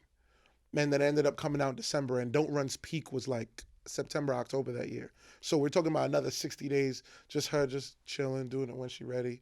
And I just used to just think, I was like, yo, it just felt very entitled for me. And me and her just started getting on different wavelengths. And she's an amazing rapper, bro. She raps her ass off. But a lot of people at that point really didn't like her personally. They felt she was very closed off. They felt she was a little rude. You didn't know how to interact with her. You get what I'm saying? And she would kind of pick and choose who she'd want to talk to. But as an artist, you sign up for this. You kind of got to shake hands and kiss babies. And she wasn't with it. And I just, you know, we just kept getting into conflict, little small, little minors. And then one little big conflict came. And yeah, you know, that one's a little too, that one is like, that's too personal with like her business and what happened. But we had a personal issue. She responded. I didn't really like it. And then I basically was like, yo, and nobody really, I was like, yo, we got to have a team meeting. We got to link up. And nobody was like on some, we didn't need it. Like on some, nah. Because they would respond very robotically behind MA. And I'd be like, all right, cool. I don't have any children. I don't have a wife or anything to take care of. I made a lot of money on this tour, and I'm hot as shit right now. I'm punched from This Is 50, and I'm just coming off tour. I can go home and make a lot of bread right now. All right, cool. Stay here, be unhappy, and leave. I left. And I remember hitting Sav and being like, yo, listen, I try to have the team meeting to be respectful with it, but I'm not coming back. You know what I mean? He's like, all right, cool, just cool down, give it time. And I remember that Monday, Tuesday, Wednesday came, and MA was going on tour on Friday with 21 Savage and T Grizzly. She was opening up for them. T Grizzly just put First Day Out, which was mad big in the Midwest. And then they start calling me Thursday night, like, yo, let's talk. And I was like, yo, y'all don't respect this shit enough. And I just was like, I don't want to come back. I'm over it. It just left a sour taste in my mouth. I wanted to speak about it. You didn't really care to. I expressed that I wasn't going to go on tour. And, you know, if I know that it was like, yo, we need him. Yo, we got to get this when it was a little too late. And by that point, I stepped away, you know? Now, do you know why she was chilling the way she was when she was curving the records or delaying the records? Was I just think MA just didn't like a lot of people, son. You know what I mean? Again, I hope that don't sound bad, like I'm trying to dog her, but she didn't like a lot of people. I heard her speak recently in interviews, and she was saying how she needed personal time, and you know she wanted her whatever she had to reset. Well, this is how she, you know, she words it and she expresses it how she sees it, and she always says she needed more time. It was a lot for her to deal with. Right. Fair. I can't say she's lying. No, that's how she saw it. Right. But people had to deal with how she was acting. And in that time, you know, artists were like, yo, what's up? And I was the liaison for most of the artist relationships. Hold on. So because she didn't want to do records, you know, that's not fair. That's not fair if she didn't want to do a record. If she has a right not to want to do a record. Fair. Shouldn't be forced on her. There's a lot of things I don't want to do. But did she agree to do it and then and just didn't do it? That's the question. I just think that in ways, there's ways to go about everything. And when you are a professional, okay, let's stress this. We are all young and black. When we a young black professional, we got to take this shit a little serious. This is a job. But it came out of nowhere for her. She's been working at it for a long time with the freestyle that she did, and you know, and 100%. It blew up out of 100%. nowhere. 100%. And she was doing arenas, but she always seemed, you know, I mean, I got on her good side, so I guess I was a lucky one. You're again, pause, because I don't know how flamboyant this is, but you're a charismatic guy, bro. You know, you're a very likable guy. I'm not really. You're a likable guy. I'm not really, but you know. You are. You are. And that was at your prime of charisma. So you're ripping people's shirts off in the car. You're going viral. You're a world star every 30 seconds. You were at your peak. You know, and I mean, she did. I remember when you reminded me of Summer Story. I remember that day. We was there in the park and all that shit. But my whole thing is like this, and simplistically. I am not mad at her for it, but I just was like, yo, it just came across like you didn't appreciate the moment. And I'm just like, yo, I'm going to appreciate this moment, and I'm going to go chase some goals and make sure that I'm out here doing what I need to do because I'm not liking where this is going creatively. And as a DJ of that, true, I have rights to go creatively. We're going in two different directions, which is why I don't be like, fuck it, man. I'm not mad at her. But not because she didn't want to do records, though. It's more than that. It's the records. It's the drops. It's the interviews. It's the, you know, all of the things. You trying to force her to do stuff that don't make her comfortable, bro? What type of time you want? I mean, you see it like that, but this is a job. Suge nighttime. It's a job. It is a job. You next week, be ready, man. It's a lot of stuff. He's hungry. It's a lot of stuff. You know, he's like, we doing drops today. We doing interviews. Like, he ready. I mean, I can relate to her, man. A lot of stuff I don't want to do. Bro, fair. And I don't want to do it. And you know, people try to talk to me, my man, G Money, trying to, yo, come on. I mean, I just like, and he's good, but other people like, yo, Flick, come on. But it's like, then you and her are alike. In ways, yes. That's cool. I'm not mad at you. You're not mad at me, but you can't really get mad at a person. But I wasn't mad. I saw that creatively we were going in two different directions. And I understand. I'm a shake hands, kiss baby kind of guy. Hey, what's up? What we doing? Oh, so this you is thought it? that'd be good for business. You thought that if she took that route, because her closed offness sort of gives her, in my opinion, a cult exclusive lead type following. Like she's exclusive when she come out. Is you know, the exclusivity is that's what I get from that. Okay. I don't know how she was because she was never rude to me. Yeah. I mean, I remember, you know, and I brought this up. I remember Call Him Rennie was rude to her and was rude to us both when we was, you know, talking to him in the Bronx. You know what I mean? Like, and we were talking about it. So I remember those times, like, you know, and U was out, but I don't know how she was with people, but I do understand that, you know, a lot of people try to play her before. A lot of people didn't take her serious. Everybody takes their chip on their shoulder their own way. Yeah, so now that she was in position, maybe that she felt like it's kind of my time to fair. Okay, that's your word. I'm not fair. No, because I know I see where you're pushing it. Yeah. And I'm very aware of how you move. You know, it's like defense. Just you cross over, I'm crossing with you. But You get what I'm saying? I don't know how she was. I don't know how she, because you said something earlier that clicked with me. Yo, it's a certain way to do things. That's where I can't argue with you about. I can argue with you about like how you do it because there's a lot of, I don't really do interviews. I don't do a lot of stuff. Yeah. You know, people say, Flip, you're messing up money. You can get these stuff, but I know what I'm comfortable with. Yeah. I know what I feel comfortable with. I don't want to go outside. I just know me. Mm-hmm. You know what I mean? I'm not going to put myself in any position anymore because at the end of the day, it's going to be me dealing with my situation myself. Yeah. I think she viewed a lot of things like that. My brand not like that. Got it.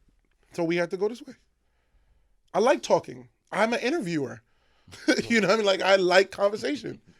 This is great to me. I'm catching up with my friends and gonna get 100,000 views while it's happening. Yeah. This is great. I got it. You get what I mean? Like, other people might be like, yo, we gotta keep talking. I'm like, let's talk about different shit. You know what I mean? I enjoy the dialogue. You know? So I went back to This Is 50. Grand slams every other week. Moneybagg Yo first interview. Made in Tokyo first interview. When Uber Everywhere was booming. When Moneybagg Yo was the hottest guy in the South. Luke Nasty when he did Might Be.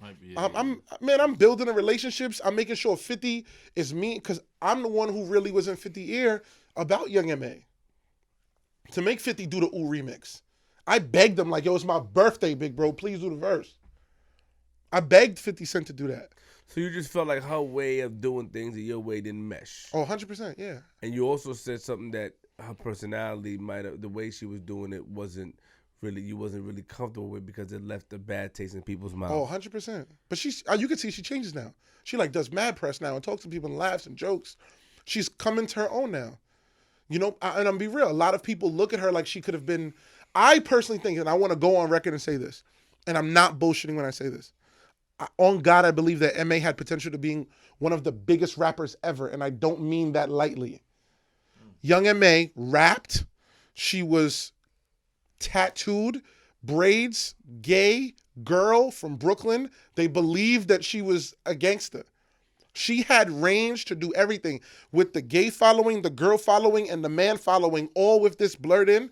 M.A. could have been one of the biggest rappers we've ever seen. Her family's gang. Her father's official. Super stat. But my whole point of this whole thing is like, with all of those things, we got one charted record.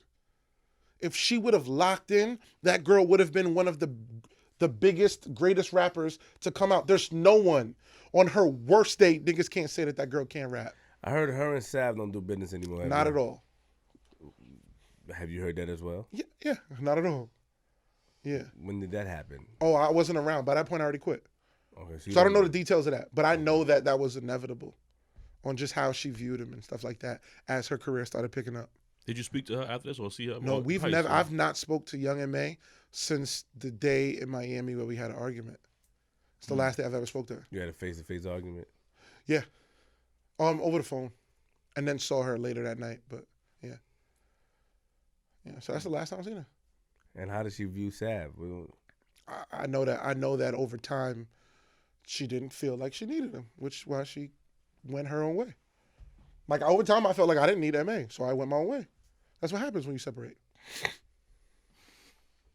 I don't need you anymore. I'll do this by myself. Okay. So Funk Flex. Flex is after Tekashi. I know, but I want to. Matter of fact, let's go to Tekashi. Yeah.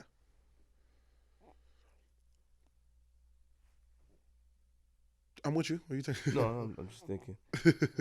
6ix9ine. How did you get it with 6ix9ine? Later that year, because I had quit M.A. February 2017, March 2017, like right when Hot Sauce was about to come out. That whole summer did interviews, and then Tekashi I started getting whispers of Tekashi because I already knew of Tekashi from the Scum Gang stuff from my boy Just So Brooklyn. So I knew of him and what they were doing and everything. Which is where a lot of the Crip rumors come from. You get what I mean? When they was just trying, that's where that came from. But around September, I started noticing like, yo, something's happening. I start seeing it. I see the memes going around. I start watching it.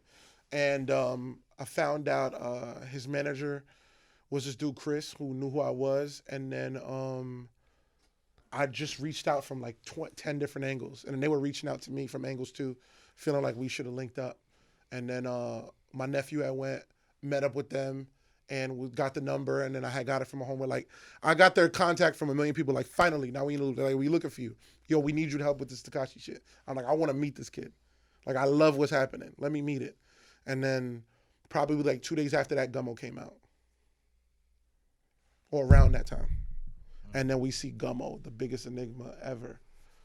Definitely. We've never seen anything go viral like Gummo ever. Now, what was your initial plan, or like beat Tekashi? You want to be his DJ, or you wanted to be part of the project? Well, I still was. It's such a unique thing, man, because I never just DJ. I'm doing branding. I'm doing brand strategy. I'm doing media. At the time you so it's like MA. I'm here like I'm gonna be Punch. So I'm gonna fill in all the gaps you need. Oh, you need videographer? I got one. Oh, you need the guys around you? Let's get the guys around you. Oh, you need AB? I'm gonna fill in. I'm looking at potential. You wanted to get on board with the 100%. team and just make everything happen for him. Yeah. Once I spoke to his manager and I started seeing Tekashi, I already knew. I've been around him before. You get what I mean? And I start seeing what's going on. I'm like, yo, this is it. I see it. Gummo takes off. The biggest thing ever, bro. Jesus. It was literally doing like 1 million views a day before still people didn't know who he was. I was like, yo, this is unbelievable. And I used to DJ on Instagram live and post up things. And I started playing it. And I'm like, yo, every single DJ on my timeline, I know when I say it's about to go. Call me now. You need it. Start breaking the record, start going crazy, bombing it, wheeling it. And everybody started calling me like, what is that? And I just started playing the record. I was the first person to ever play the record. And I took my ownership of that. Tekashi gave me my credit for that. And then we just started sending it out to everybody and their mother. And then it became the biggest. It did 15 million views in like 15 days. It's just unbelievable. Amazing. Unbelievable, man. So what do you think, what were you around for? I know you was around the music and stuff. But what were you around for pertaining to Tekashi? Like, what, and that sounds like some type of snitching stuff. But what do you think that? Where was the guns? Right? No. Do you think that he got? What do you think about the whole situation pertaining to Tekashi? Tekashi is fucked up. Fucked up person.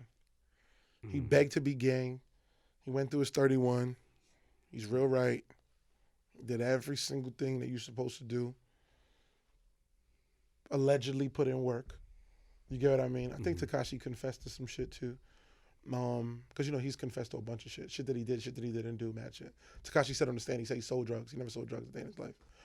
That was just to make somebody else guilty. That's when he was going on his rant. But pull back. He went through everything, bro. He's really, really gang.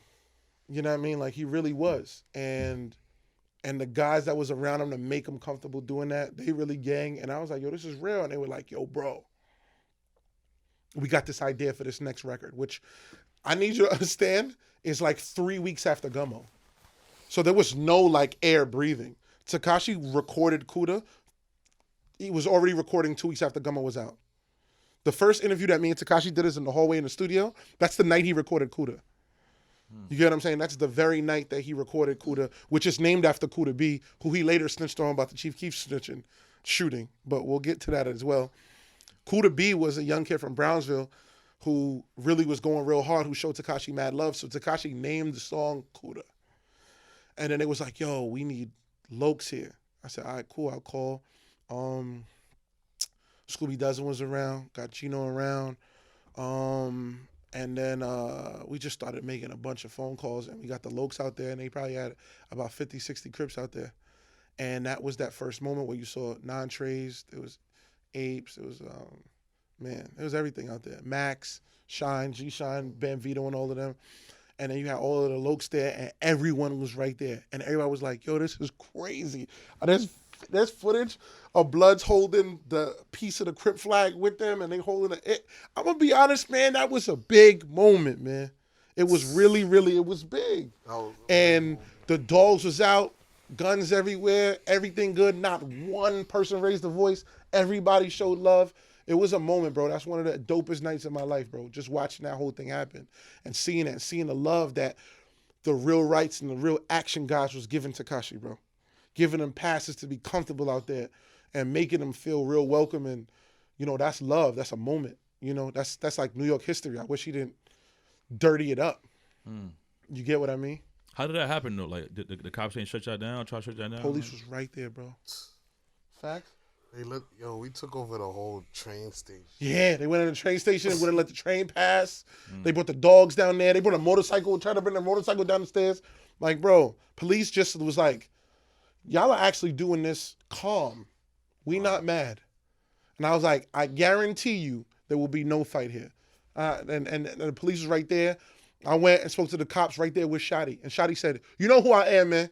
Everybody under their roll right now. Nobody going, wow, I'm here. And they was looking at him like, okay, buddy. That's exactly what happened. Shotty, if anybody was even, yo, chill out. Shotty was that dog, bro. It's a dope night, bro. That's the shit that we all wish that we could have in all of these hoods where all of the gangs could come out. Gang not always terrible, but when the gangs come out and could be functional and cool, that was fire. You know? And I know that night gave hope to mad other gang members and mad other rappers like, yo, bro, look at boy right here doing it. Because in reality, people don't like to admit. See how Bobby created the low budget, grimy video look? That look? Tekashi created that look with bandanas.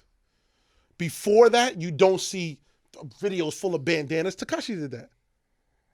That's Tekashi creating that. Every rap video that followed after that with all the bandanas, him. That's him.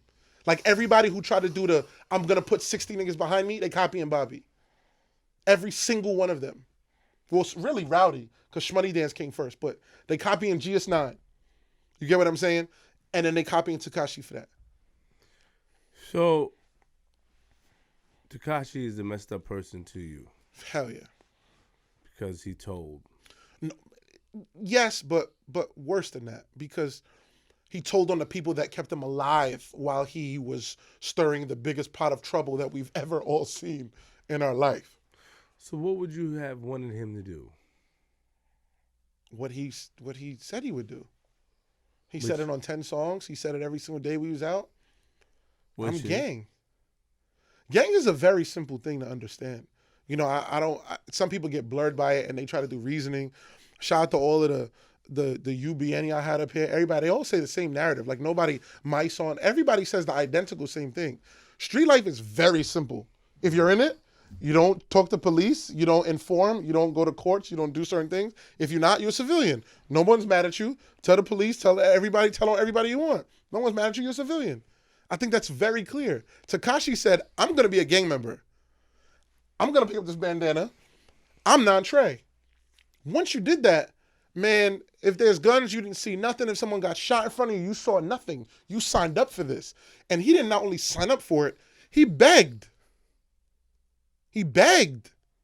Like, yo, bro, I just want to, begged. You get what I'm saying? And I've been there where all of them, the Auto Billy, Seiko Billy, Harv, Shotty, every one of them have been like, yo, bro, chill, bro. Like, you know, like they with the shits to hold them down. But I've been there also where they like, look, we going to deal with it, but chill, blood. like we going to deal with this, but relax. And he just was like. What was his reasoning for begging to be down? Like, he had issues in the area, or? I just think that at the end of the day, there was a moment where he understood and felt a little taste of like, yo, this is what it feels like to feel safe. I don't know about nobody else, man. I'm just being real. Right. When I got 100 of my friends around, I feel very safe. You know what I mean? Like, I might be weird. You get what I'm saying? But I feel safe. I don't feel unsafe by myself. But if you got 100 dudes around, you feel very safe. Might not even have to lift up a hand. You might be like, hold up, dog, I got this. And somebody might jump out the window for you. Right. You know? He fell in love with that feeling. 100%. When did he not feel safe? Once the record started moving, or before that? I don't think he never not felt safe until after. Like, I feel like the first time when he was like, I'm not safe, is when he got security after the kidnapping. That's the first time when he was like, whoa. Isn't he not supposed to feel safe that there's somebody close to him kidnapped him? Oh, I'm not mad at him not feeling safe. I'm just saying when it happened. So you agree with him being upset that he was kidnapped by people that he was supposed to be around? Yes. I'm going to say this. Harv's case is still open. I know that sometimes we forget that part because everybody else went through it. Harv I thought pleaded. he was found guilty. No, Harv is guilty, but Harv is not sentenced, and Harv is still pleading innocence. I thought they denied his appeal. I mean, I'm not sure. I don't know. Okay. But I know for a fact that Harv's stance is that he kidnapped Tekashi because Tekashi asked him. Respect. Let's keep it at Fair. that. Fair enough. Okay. But in the video that we do see, Harv's initial line is, yo, you owe me. Tekashi's original opening line to Harv is, I know I owe you bread. So the alleged situation, clearly, Tekashi's first thought was he owed Harv bread. Just so. That's out of his mouth. But again, according to Harv, and how I don't know, I wasn't there, that it was set up that way. But Tekashi's mouth said that he owed him money. So. And you feel, you're a civilian, yes? Yeah. So you would have told, if they would have called you in, you would have said what you would have saw? Would you have told?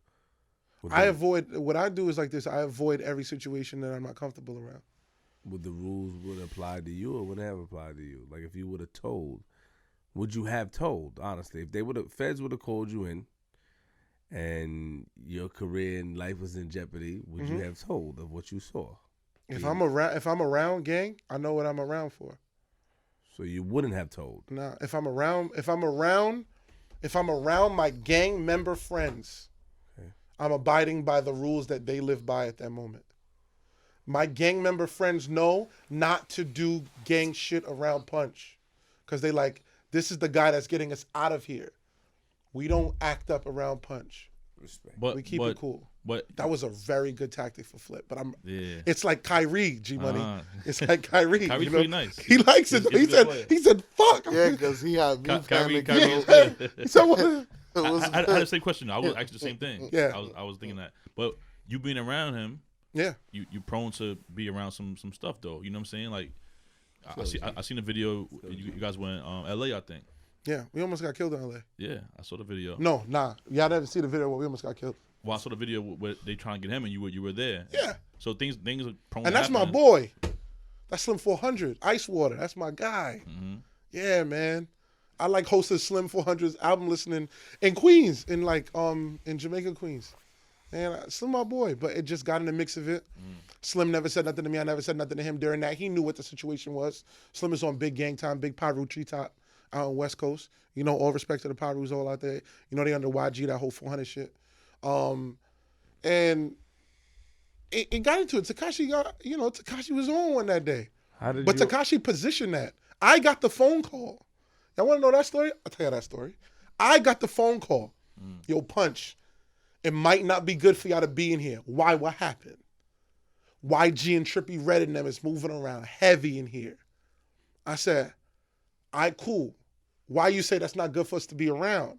And he was just like, yo, I'm being honest, bro. They real deep. You in LA. We was in Long Beach. I was like, listen, we booked for a job. We can't fold now. Tekashi like, what they talking about?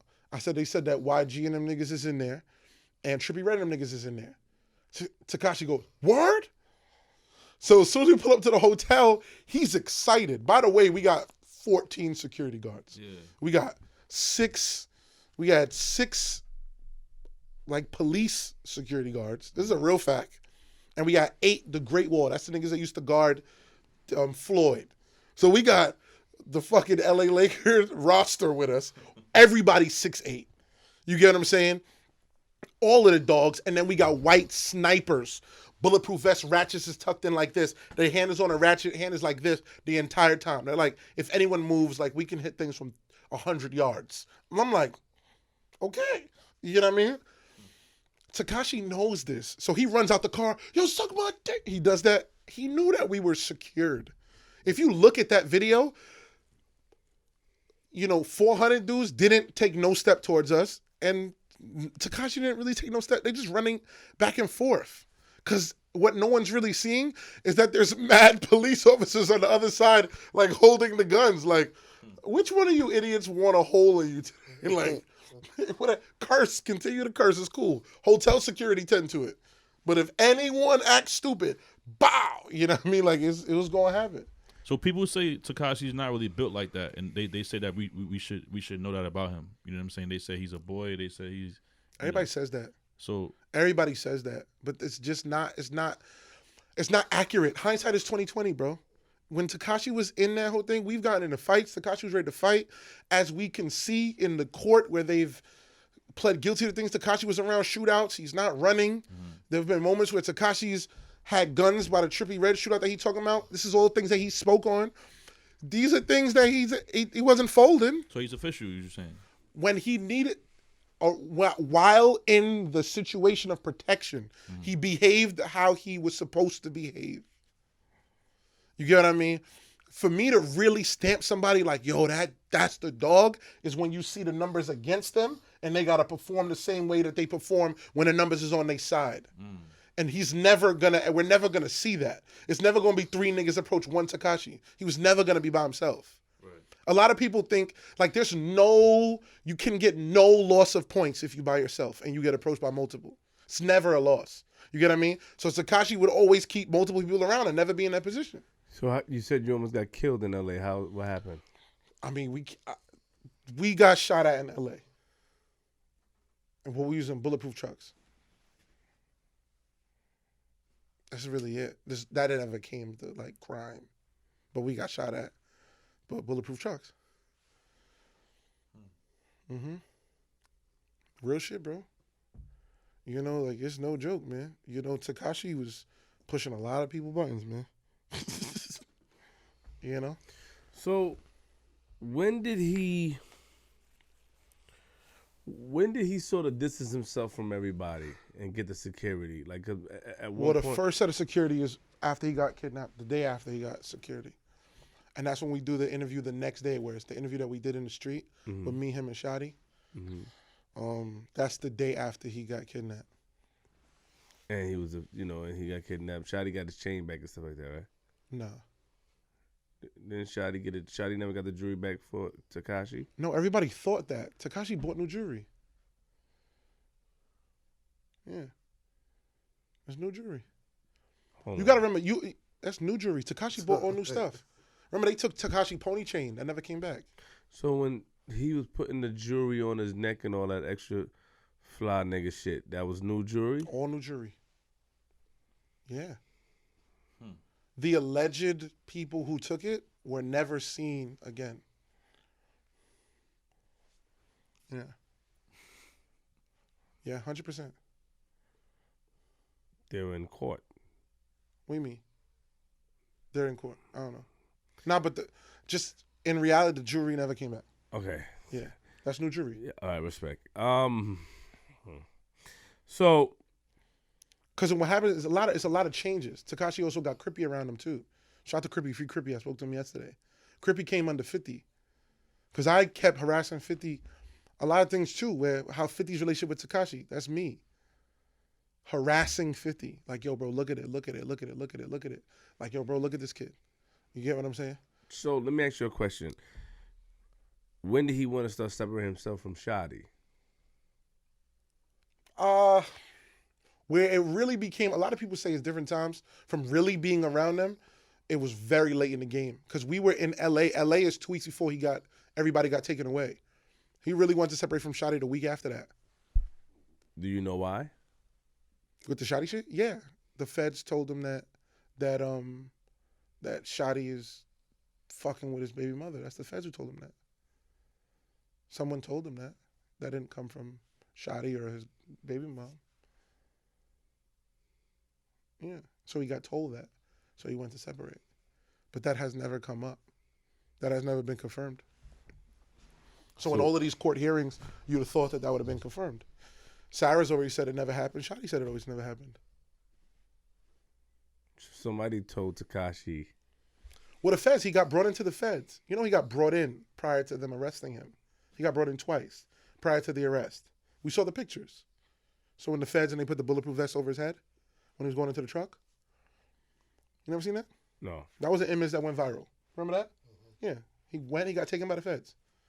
They told him a bunch of stuff, what was going on. And that's when they told him the violate. They're going to violate you. That's where that came from. And the internet took that. They're going to kill him. If they were going to kill him when he was allegedly kidnapped, wouldn't the they have just killed him then? So, you talking about the OG, you talking about the homie Mel Murder and all that conversation you talking about? Yeah, with Mel and Jim Jones. Free Mel. Free Mel, 100%. You know, Free Mel. Let's say Free Capo. Capo home.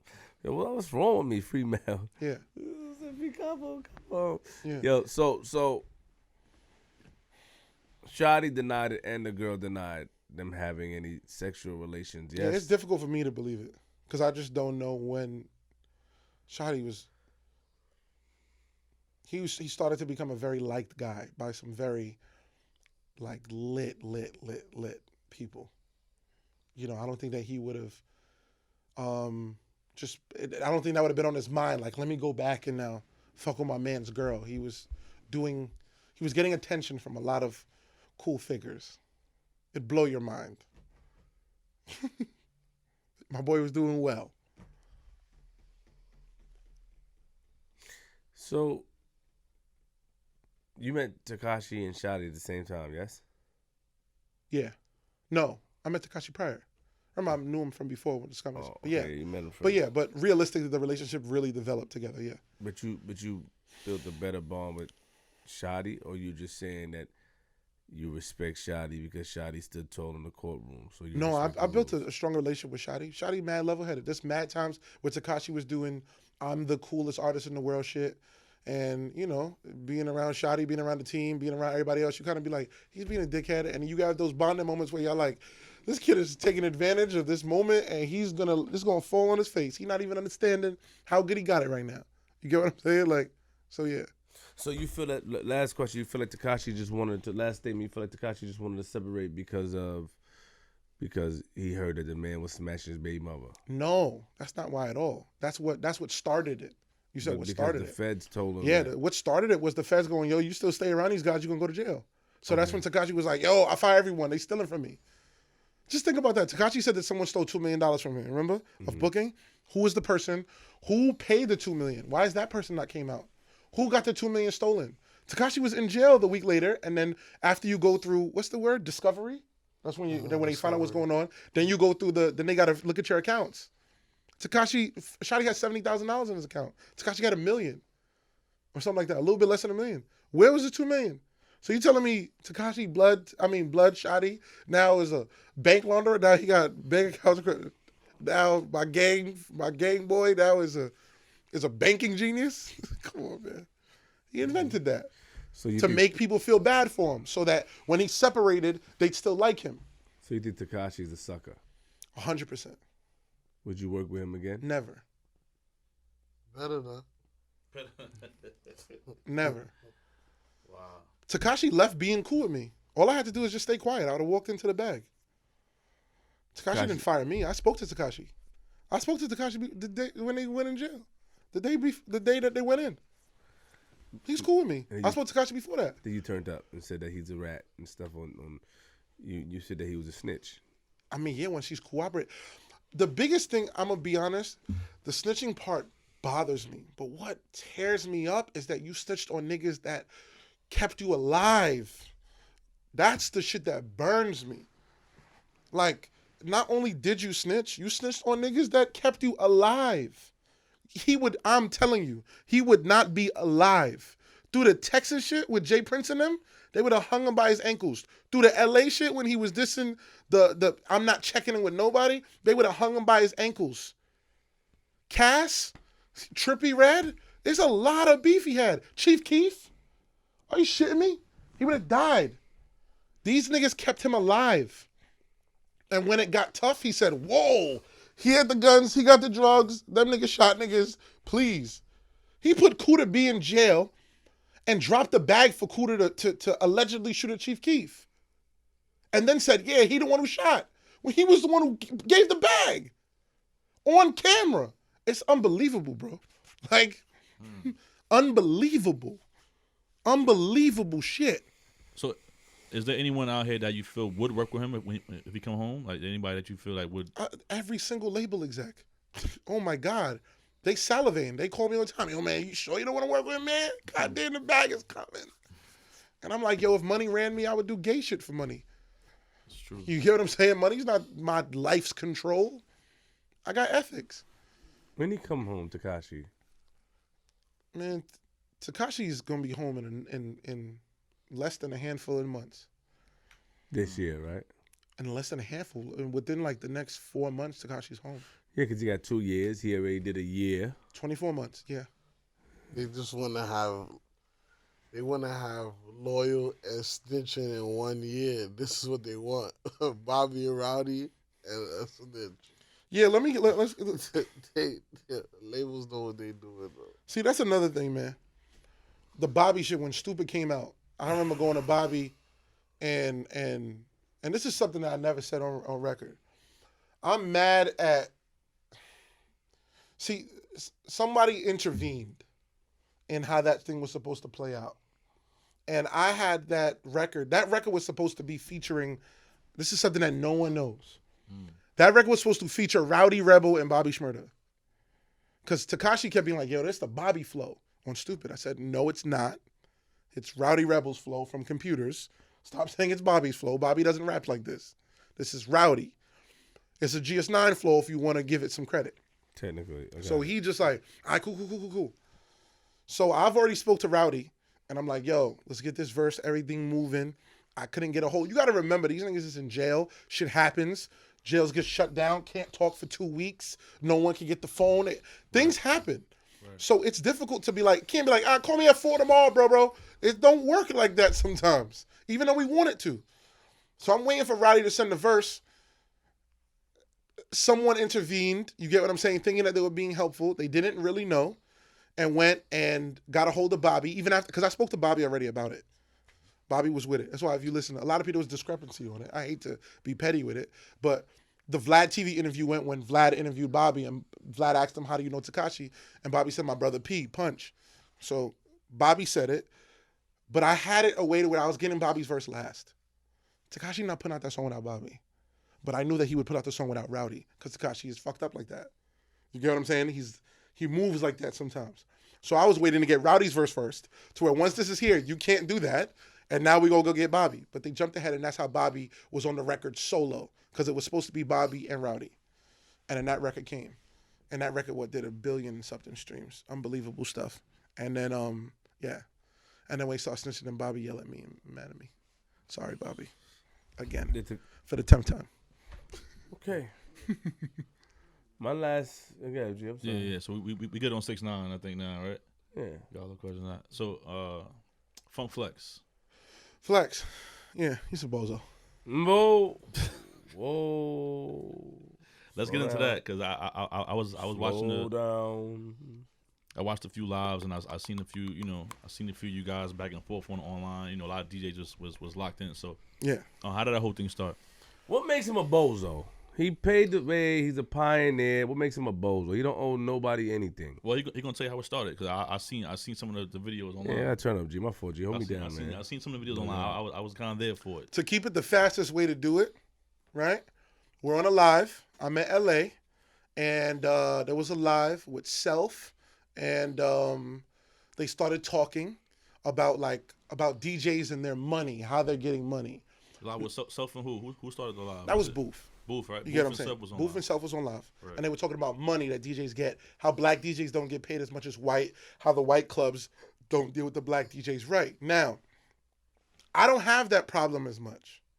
And the reason why I didn't have that problem as much at that time was my name isn't DJ Punch.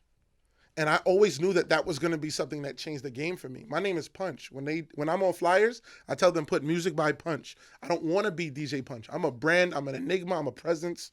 I have popularity. I have all of this. Put music by Punch. Now, that allowed me to kind of be at the very bottom scale. Don't get shit confused. The bottom, but of a different list, to where that I wasn't in the typical DJ list. So then I didn't feel it. I was like, yo, I get bread. I don't know what y'all talking about, back and forth. Someone was in there. I started commenting. It was like, yo, we need to get Punch in there. You know, Punch gonna talk hot, because I always said a disruptive shit. Cool. When I get into the chat, somehow it gets to the point of where Self basically was like, Punch is not really an OG to talk on stuff like this. And I literally took a little bit of offense to it, said, I'm very much an OG, very much can talk about this. And I might not be an OG in just the DJ world, but in this culture called music, I've put in way more years and I know way more than most people that's interacting with this. Self pulled back, apologized. Me and Self got in the conversation and really elevated our relationship to a really place that it never was, where of just a respect level, where he understood where I was coming from and I definitely understood where he was. So now we on the internet and everybody's like, yo, this is how, yeah, Punch is one of the next up.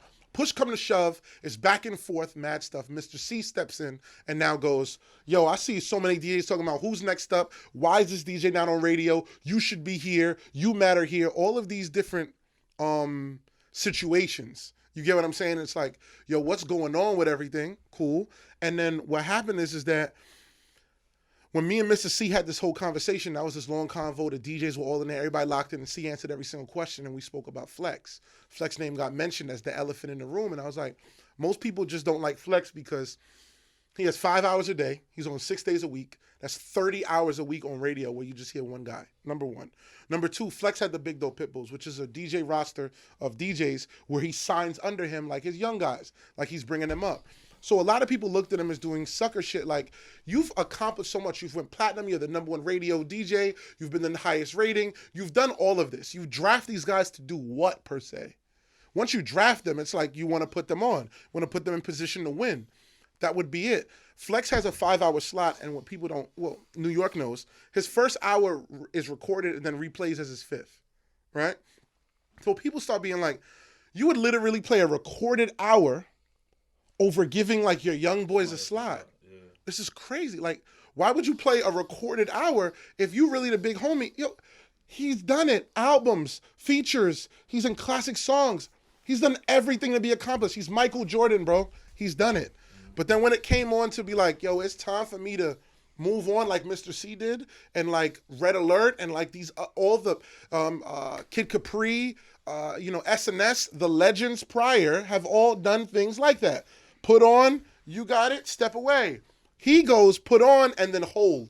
And then a lot of DJs, which G Money would attest to it, sign to these big DJ cliques, and it kills their brand because people look at the DJ cliques as the NBA moment. Like, yo, I'm signed now. I'm about to be big. And then when nothing happens, they kind of get into this awkward bubble where they're in the NBA and they're at the end of the bench, where it was almost cooler for them to be, in college for 2 more years being the star versus being in the NBA and being in the end and never getting in the game. That's what started to happen. And guys' careers were just getting swallowed and cold and frozen because it's like there's no progress. So what happened was we spoke back and forth. Everything was cool. I thought it was cool. I thought we were good. I didn't say nothing negative. I'm chilling. The next day, Flex is on the radio going crazy on me. Punch? What? How? Me? Bomb. Never. He's cool on the internet. You've been on World Star. You've never been on the box. You're only cool on WWW. You're a YouTube guy. He's going crazy just going wild. And then I jumped back. I went at him immediately and he was like, yo, when I had you on the set, you was shook, you was nervous. And that was a moment when I was DJing and I was doing Rich the Kid's album release party. And, I later joked it, but I was the headline DJ there. I was doing it, and Flex came in and played for free, which is what he tend to do now to stay hot, where he goes on to the young poppin' party, DJs for free, bulldozes them. A lot of DJs be excited. Flex is there like, yeah, he's hearing me play, gonna put me on the radio. Me, I go, you're a hater. You're never gonna do that. I know how you work because it's not happened for 25 years. Why would it magically happen for me? Oh, all right. And then we go. What happened? Slow down. Mm-hmm. One, who was part of the Big Dog Pitbulls? I mean, man, from the start. Give me some names. Funkmaster Flex, Mr. C, Bobby Trends, Cypher Sounds, Of course, the newer range that came under them. DJ Magic, DJ Spinfo, Young Chow, Triple X. Naeem, I think. Naeem. So wait, let me say something. Let's go down. So Cypher Sounds is doing pretty well. I think he's doing something with comedy, right? Amazing. Cypher Sounds is popping.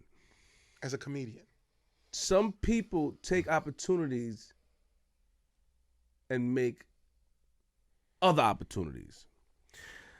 A lot of times the new generation wants you to hold their hands and walk them to a situation. When you get the cosign, it's up to you. He wants the water. Just go and tell him he wants the water. Thank you. I didn't want to interrupt. It's okay. She was confused. Yeah. Some people want you to hold their hands. So you can't get mad if once he put the stamp on you, it's up to you to take a hold of the opportunity. Young Chow, his father's King Chow. He's doing his own thing. He's been traveling. I don't know if he's still on Hot 97, but Chow, shout out to Chow. You know what I'm saying? DJ Magic had a show on Hot 97 platform. You can't just say the point where it comes down to is that he gave you the cosign. It's up to you. He threw the ball at you. Take the ball. It's up to you to shoot the ball, dunk the ball, hit the three. Now, if it's brick, it's brick. You can't blame him for that. You want me to? I can attest. But not all of them give that opportunity like that. Correct. But I want to attest. Let's say Chow, right? You brought his name up first, right? I brought his name up. Yes. Chow is smoking hot, right? Traveled around the world. Yes, because everybody literally has one of the biggest birthday parties in Facts. New York for 15 years. Yeah. Play nice. You get what I'm saying? Thank you. For 15 years. So, you know what I mean? So, with that being said now, right? Chow is this guy. How is Chow being one of the biggest DJs in New York only have 1 hour on the radio still? You can't blame Flex for that. You got to talk to P.O. That's his name. P.O. Ferreira. Talk to P.O. Hit up P.O. and P.O. You got to talk to P.O. and Charlie. Yeah, but if can't blame Flex. No. If Flex push it through, it will go through. Stop with the displaced anger. That's the problem. Displaced anger. You got to blame the program director whose name is P.O. That's who you blame. That's who you blame. How you gonna blame Funkmaster Flex? How you gonna blame him? Want me to tell you? You gotta blame the pro. Now he's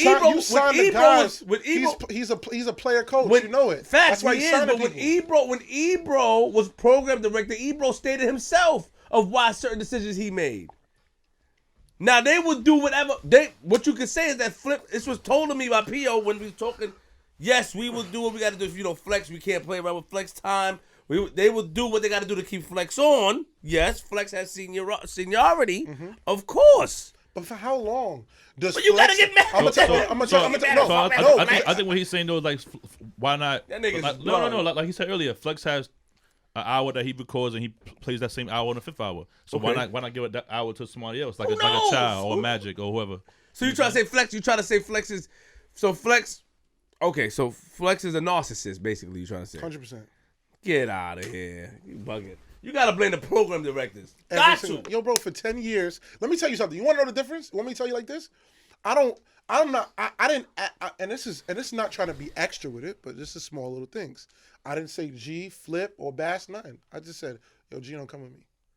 Now, I'm making the push for him. Y'all could have been like, yo, Punch, nah, we don't want another talent on here. I'm making the push for my guy. Flex is choosing. In 15 years, bro, you telling me not one of them DJs deserve to be on a night slot? Well, now not one, not Bobby Trends, not Cypher Sounds, not none, like Cypher none, else. like none. It's then the next generation, none. When is Bobby Trends on? Bobby Trends has a Saturday. Now he has Spazzo. I'm not sure every Friday, but I know he has Spazzo up there on Friday. I'm aware. I mean, this is why are we blaming him and not the program director? Why? Why are we blaming? Because they signed to Funkmaster Flex. You have to blame the program director makes a decision. That's the problem. See, so a lot of stuff people don't know. So now it's displaced. Okay, but you gotta blame the program director. You have to blame P.O. Yo, P.O., why are these guys not on? Now, P.O. says out his mouth where Funkmaster Flex don't want, then that's a different story. You just shooting off the hip. You are Punch. I'm gotta keep it real. I'm, now you can I'm, say I'm yo, shooting for the culture. Facts. You I'm are shooting for the culture Now you because I can- got 15, 20 DJs So who that has- all deserve better looks. You, Man, you're he right. takes up all the fucking time. He's on Let's go to 30 hours a 105. week. Let's go to 105 real quick. Let's have fun. Let's go to 105 real quick. Right? What's the guy named that used to play at Jaguars? Spin King. Yes. Yes. He's on the radio. I saw him on the radio one time. Is he on the radio? He has a 2-hour slot on Power. Okay. Fridays, right? Fridays, right? 2-hour slot. Is he going into self hours? Yes. No. Is he? No. But okay. he's not under self though. Okay. Yeah, he's not under self. He's not under self. It's a different scenario. It's not. It is. He's a new DJ. No. Self was the hottest night DJ at the time. Is he going under? No, because Is he they're going not under signed self to hour? self. They're not signed to No, self. no, I'm telling you. Okay, watch this. Watch this. G Money. From your understanding, Well, he's a DJ, when a so he DJ, knows. I know. From your understanding as a DJ, when you sign to these DJ cliques, what is said to you when you sign to these DJ cliques? As far as what? I mean, any clique or team you want to be with, they kind of promise you, or the ideas for them to help you out, to boost you up, Okay. bring you around certain Throw opportunities. you the ball. Yeah. And you Throw know you the ball. you know that So now radio you is a stand part like of this this. promise. If they're on radio, I would think that. Well, that's what the DJ cliques are. That's what they are. But you joining the clique. You're joining the clique for your own self gratification to come up. So that's your fault. You not taking. I gotta keep it 100. You're joining the clique because you want that recognition, right? That's why you're joining the clique. But you gotta put the work in to get it. Okay, Right? and And a lot that's of them why put I the work love in. that you said child. And a And lot- we got a kid that's put in shit ton of work, that's hot as fire. Whoa. Yes. He put no. I'm not gonna say no. I brought Chow up because Chow put in work before getting on Hot 97. Cool. He was and still popping got before only that. 1 hour. He was, but you can't blame Flex for Chow being on for the hour. All right. That's what I'm saying. That's my opinion. Yo, let me tell you something. When I went at Flex about it, you know what Flex did? You know what Flex did? Because he's a piece of shit person. You know what he did? He said, "All you DJs, I don't care if you're under me. I don't care if you work here. It's your fault. You'll never be as great as me. You'll never move me off this box." That's the type of nigga that's on the team with niggas. I didn't hear that. Oh, I got it. It's on my page, and I right. posted it. And I was like, "This is the guy this is the guy yelling power. This is it." You know what I do when I get power? When I was at this 50 and 50 said, "Bring anybody you want as long as your numbers is up." You know who I brought up? Everybody. Everybody I thought was hot was up there. Everybody that I thought had energy was up there. Because I used my power to help people. Because that's what you're supposed to do with power. Or you just like an evil little fuck just being happy to control shit. No, you use your power as leverage. How did Flex get on? I don't know. That was 97 years ago. Exactly. Did you do your research on how I you mean, got on? yes, I know. He came from Red Alert Yeah. I know. Red Alert. I do. Right? I just didn't feel like talking about it. Of course. The fucking Of course. dinosaur, man. Of course. How he came on? Red Alert, right? Red Alert. I guess he saw opportunity. Give him a shot, right? He put him on the air. It was an opportunity though. It was an opportunity that Flex took advantage of, and he did his damn thing. 30 years ago. But It doesn't everybody's matter the time, bro. I can't say that. It's the same process. The same process. When you get the ball, 30 it's up years to- ago. It's up to you to shoot it. It's up to you to make that highlight game. It's But up I to you think- to be the highlight. If you don't be the highlight, it's over. Where do you put the highlights? Where do you put the? Let me ask you a question. Where's that game take place? I'm gonna walk you onto the court now. Yeah. Where does the game take place when you put up the highlights? That's good. On court in the NBA, And now in the DJ world, where does that happen? the radio. No. Okay, perfect. That's how you see it, right? So what if these guys don't get the shot? What you thought? He said the club. I agree with him, but I'm letting you say what you want to say. But I can say whatever. You can't. Hold on. You can't trick me. You can't outdo me. You can't trick me. Let's talk about it. So let's talk about it. He like this. So he Let's would go. say the DJ time to shine is in the club. In the club. I mean, All right, you want to go with G Money? You want to go with G Money? As DJ, it's- you guys, I'll go with there. you guys are It's DJ, so I don't Cool. know. I'm Like- looking okay. at it somewhere else. So let's go to the club.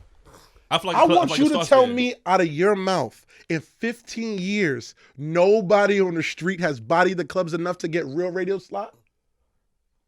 You have to. Why you blaming the DJ though? I don't. Oh, why are you not answering my direct question? There's please, a lot Flip? of people. There's a lot of people. Exactly. There's a lot of people that do where good. was their shot now for putting in work and doing what they were supposed to do on court when they were supposed to? Where's their look? Where's their slot? Like, yo, bro, you've been bodying this club for 2 years, 3 years straight. You the hottest nigga. The program director might not feel that way. Now we go back to this guy. That's the truth. But they're not Let in me the tell you club, though. They're not in the club. You gotta blame them. You gotta talk to the heads of these people. But they not in the club though. The DJs flexing them in the club. Mr. C's in the club. I agree. I agree. So who Mr. C put on?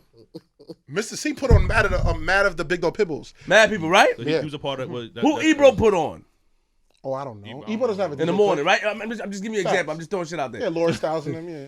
The point I'm trying to make is that you blaming Funk Master. You're not gonna get me. You're blaming Funk Master. I just asked a direct question and you didn't want to answer me. What's the direct question? I'm gonna answer you. Where do the DJs put in work to then get assessed? Where should that work be happening?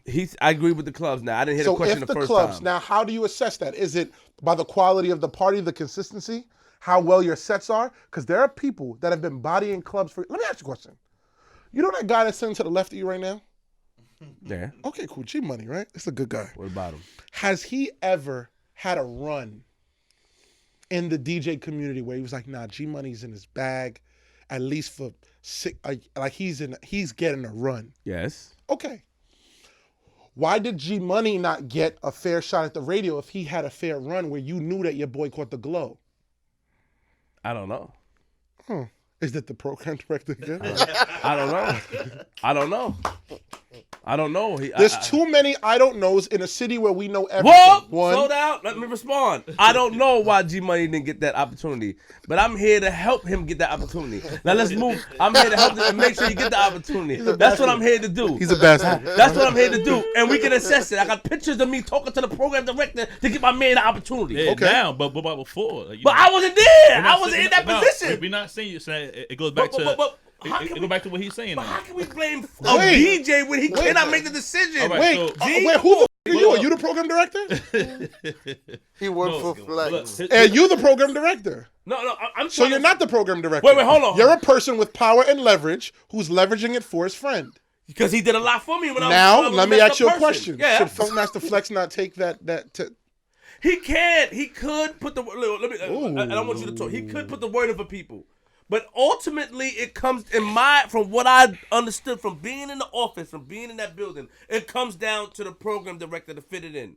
That's what I understand. That's what was told to me. It's weird for me that a program director, when they've been through multiple situations, you get me, where I've known, and I have DJs at Hot 97 and Power. I've met Flex. I know him. We know this whole thing, and realistically, we know his personality. He's extremely full of himself. All cool. Right? He has a right to be, though. I agree that his past is iconic.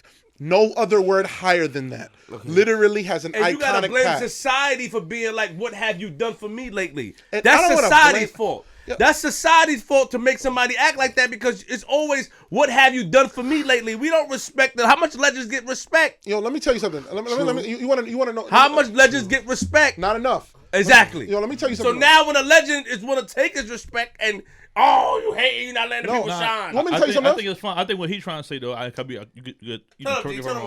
think he's trying to say, yes, like he said, Flex iconic. Flex did this, blah, blah, cool. But I think he's trying to say, all right, at some point, Flex. At what point? Just move down a little bit. 20 years of a career? Yes, he did. Let's give him his credit. Yes, he did do Big Dog Pitbulls. Yes, he did bring Chowdham in. So let's get that credit out the way. You know that was in 08. Yes. 09. Yeah, one of the two. Yeah, probably 2020. Probably 07 maybe. Ooh, I like that. Because I remember that because I was listening to the radio. Let him talk. I was listening to the radio and I was waiting to hear my name too. I respect that because I remember that night. A year prior to that, I sat with Mr. C at Hot 97 and I asked him before Self was when Self just got on radio. Matter of fact, when C was co-signing Lennox Heavy. Yeah, and I know I was around. And I asked C. I said, "Yo, who do you feel's up next?" I said, Self was on radio now. It's on Power. He just got started, so let's not put him in the conversation. But outside of him, because he's fresh out on radio, who was up next now? And he mentioned to me, he said, Magic, Spider, Chow, Spinfo, and then he said, you and Lennox. And to my face, he told me that. He said, y'all up next, y'all got it. He said, Chow got Brooklyn crazy. You know what I'm saying? His joint, blah, blah. Spider got his crowd. Spinfo has a college was crazy. And you've been around, you know what I'm saying? He said, you and Lennox got Queens, Long Island area, smash. So I asked him. He told me that. Every DJ better repost this. All you niggas getting more shouts than they ever got. Yo, so and he's paying bastards. Told me. So they better not be scared of Flex and they better repost it. About 6 months or so, whatever, a year later, I heard a big old announcement. Oh, Big Dog Pitbulls, we recruit new people. So I'm like, okay. I remember what C told me. So I'm like, let me see if he called my name out. And he called everyone but me and Lennox. Now that's a whole other conversation. Facts. I can't say why they chose Facts. or what. They might have their reasoning. And Facts. that's fine. You know what I'm saying? But I do know to attest to my credibility or my whatever. Correct. When me and C spoke, I was smoking hot at that time. When they called the names, I wasn't as hot at that time. Gotcha. I wasn't in the clubs crazy. I was still working, but I wasn't crazy like the year before. So I look at it like, okay, maybe it was that why they didn't call. So cool. So they did bring him up there. Got it. Now, like you said, that's 10 years ago. It's 2020 now. At some point, when do you I think Enough is starting to venture off to BLS now. Like, Agreed. He He's does at it. both. He's on BLS right now. He does both. Because he's doing what he's supposed to do. Like, I'm a big homie. He's still doing Cass One and Camelo, do what you do. He's still doing that too, though. I know. He doesn't do that too. No more? He stopped? Yeah. He probably stopped recently. No. You're right. He does do it too with Megan Wright. Correct. But he does. And now everything else fills he's in going. a lot, though. She's always. He's transitioning, as a legend should do. That's the point. transition. That's the He's point he's solid. making. He's a solid dude. Oh, A1. A1. DJ Enough is a solid dude. A1. A solid. I met him. Solid. Solid. 100%. Let me say this. There was a guy I liked that used to be on the radio. I always Hope the talk about camera him. catches all of this. This is great stuff. It is. There was a guy I used to like, Big Ben. Remember? I thought he was Big Ben, talented. heavy hitter? I think he's a heavy hitter, right? Yeah, Spanish chubby guy? Yeah. I never saw how he looked, but I know he was fire on the set. I used to always Saturday talk to night. G-Money about him. He was fire. I don't know the time he was fire. Right? Shout out Big Ben. He was fire. He had an opportunity on the radio. I don't know the situation with him. I'm just saying somebody that was fire that I liked that was new, that grew on me. Now, I think with that, I'm not sure, but I heard something about program directors being switched and they firing people. And I hear you. He makes beats now. But You heard what he said? But wait. Program director. Wait, there's more. Yo, he's almost a Hot 97 employee. So Yeah, I he's- he gotta watch. Wait. You don't know. Wait, now. He's almost an employee, Now, so he I gotta. heard, I heard program director. I did, and a few DJs I've been up there that's not there no more. I spoke to them personally, and some of them said kind of the same thing. Or they're looking for certain, they're looking for this, looking for that, looking for numbers, blah blah. So I get it. It's not flexing on place to be like, yo, they go or stay. But I do think that he holds enough weight to that's call fine. a What do you- shot. okay, let's get it out the room. What would you? I'm gonna start with you, then I'm gonna go to you.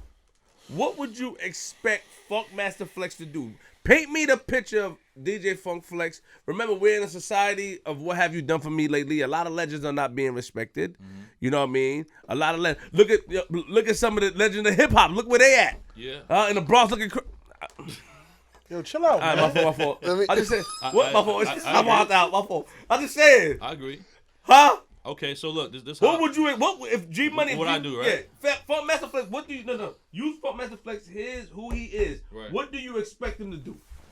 I think, as a DJ, we love DJing. You know what I'm saying? We love music. We love to play. Like, we could DJ forever. It's not like the NBA. NBA is like 35, 37. You start to all right, you're clocking out. DJ, you can kind of go for a long time. So I get it. If he's there, he's on top. He want to keep going. Understand that. But I do feel like putting people in position can help your career even go even further. You know what I'm saying? And I'm not saying he didn't do that, but I feel like, it's getting close to that time where he needed transition. And like you said earlier, if there's an hour time that he's not playing, it's pre-recorded and certain things I feel like even adding another DJ to his slot for that Friday night or whatever, or even once a night could even boost his followers up and help boost the young crowd to know who Funk Flex is. You know what I'm saying? So I want to stay fresh.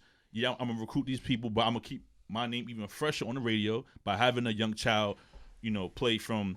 If my time slot 7 to 12, it's gonna be Young Child 7 to 8, Magic 8 to 9. I'm gonna bring I'm gonna do the freestyle at 9 something whatever, and then maybe the last I will put a premix on or talk or something. You know what I mean? Like I'm gonna keep my young audience fresh. You know what I'm saying? That's what I would do. Everything that I would do is realistically what he just said. It's about, I think Flex a couple years ago should have started transitioning. I think he should have been like, yo, this is going to be my final year of DJing on the box, and all I'm doing now is looking for new talent and putting all of his guys and letting everybody rock every hour. That's just it. Like, you've done it so well for so long. You're literally, now he's not doing it well. There's no one that I know, and I know everybody, that literally is like, I love when Flex plays. No one likes it anymore. They hate it. They don't like it. Only jail niggas though. I mean, because they don't know better. They don't have an option. When you hear him on the radio dropping bomb, no. I get it. No, watch this. No, and I'm not mad at it. Like, at the end of the day, they don't have options. You get what I'm saying? My thing is like this.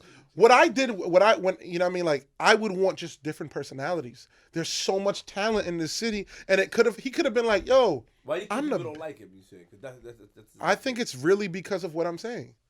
Because he doesn't, like, so we're not looking at the quality of his work. We're looking at the quality of his work is there, but it gets to a point to where it's not quality work anymore. Okay, like, so, Flex is not playing well anymore. You go to the club, Funkmaster Flex is stinking it up. That's 100% fact.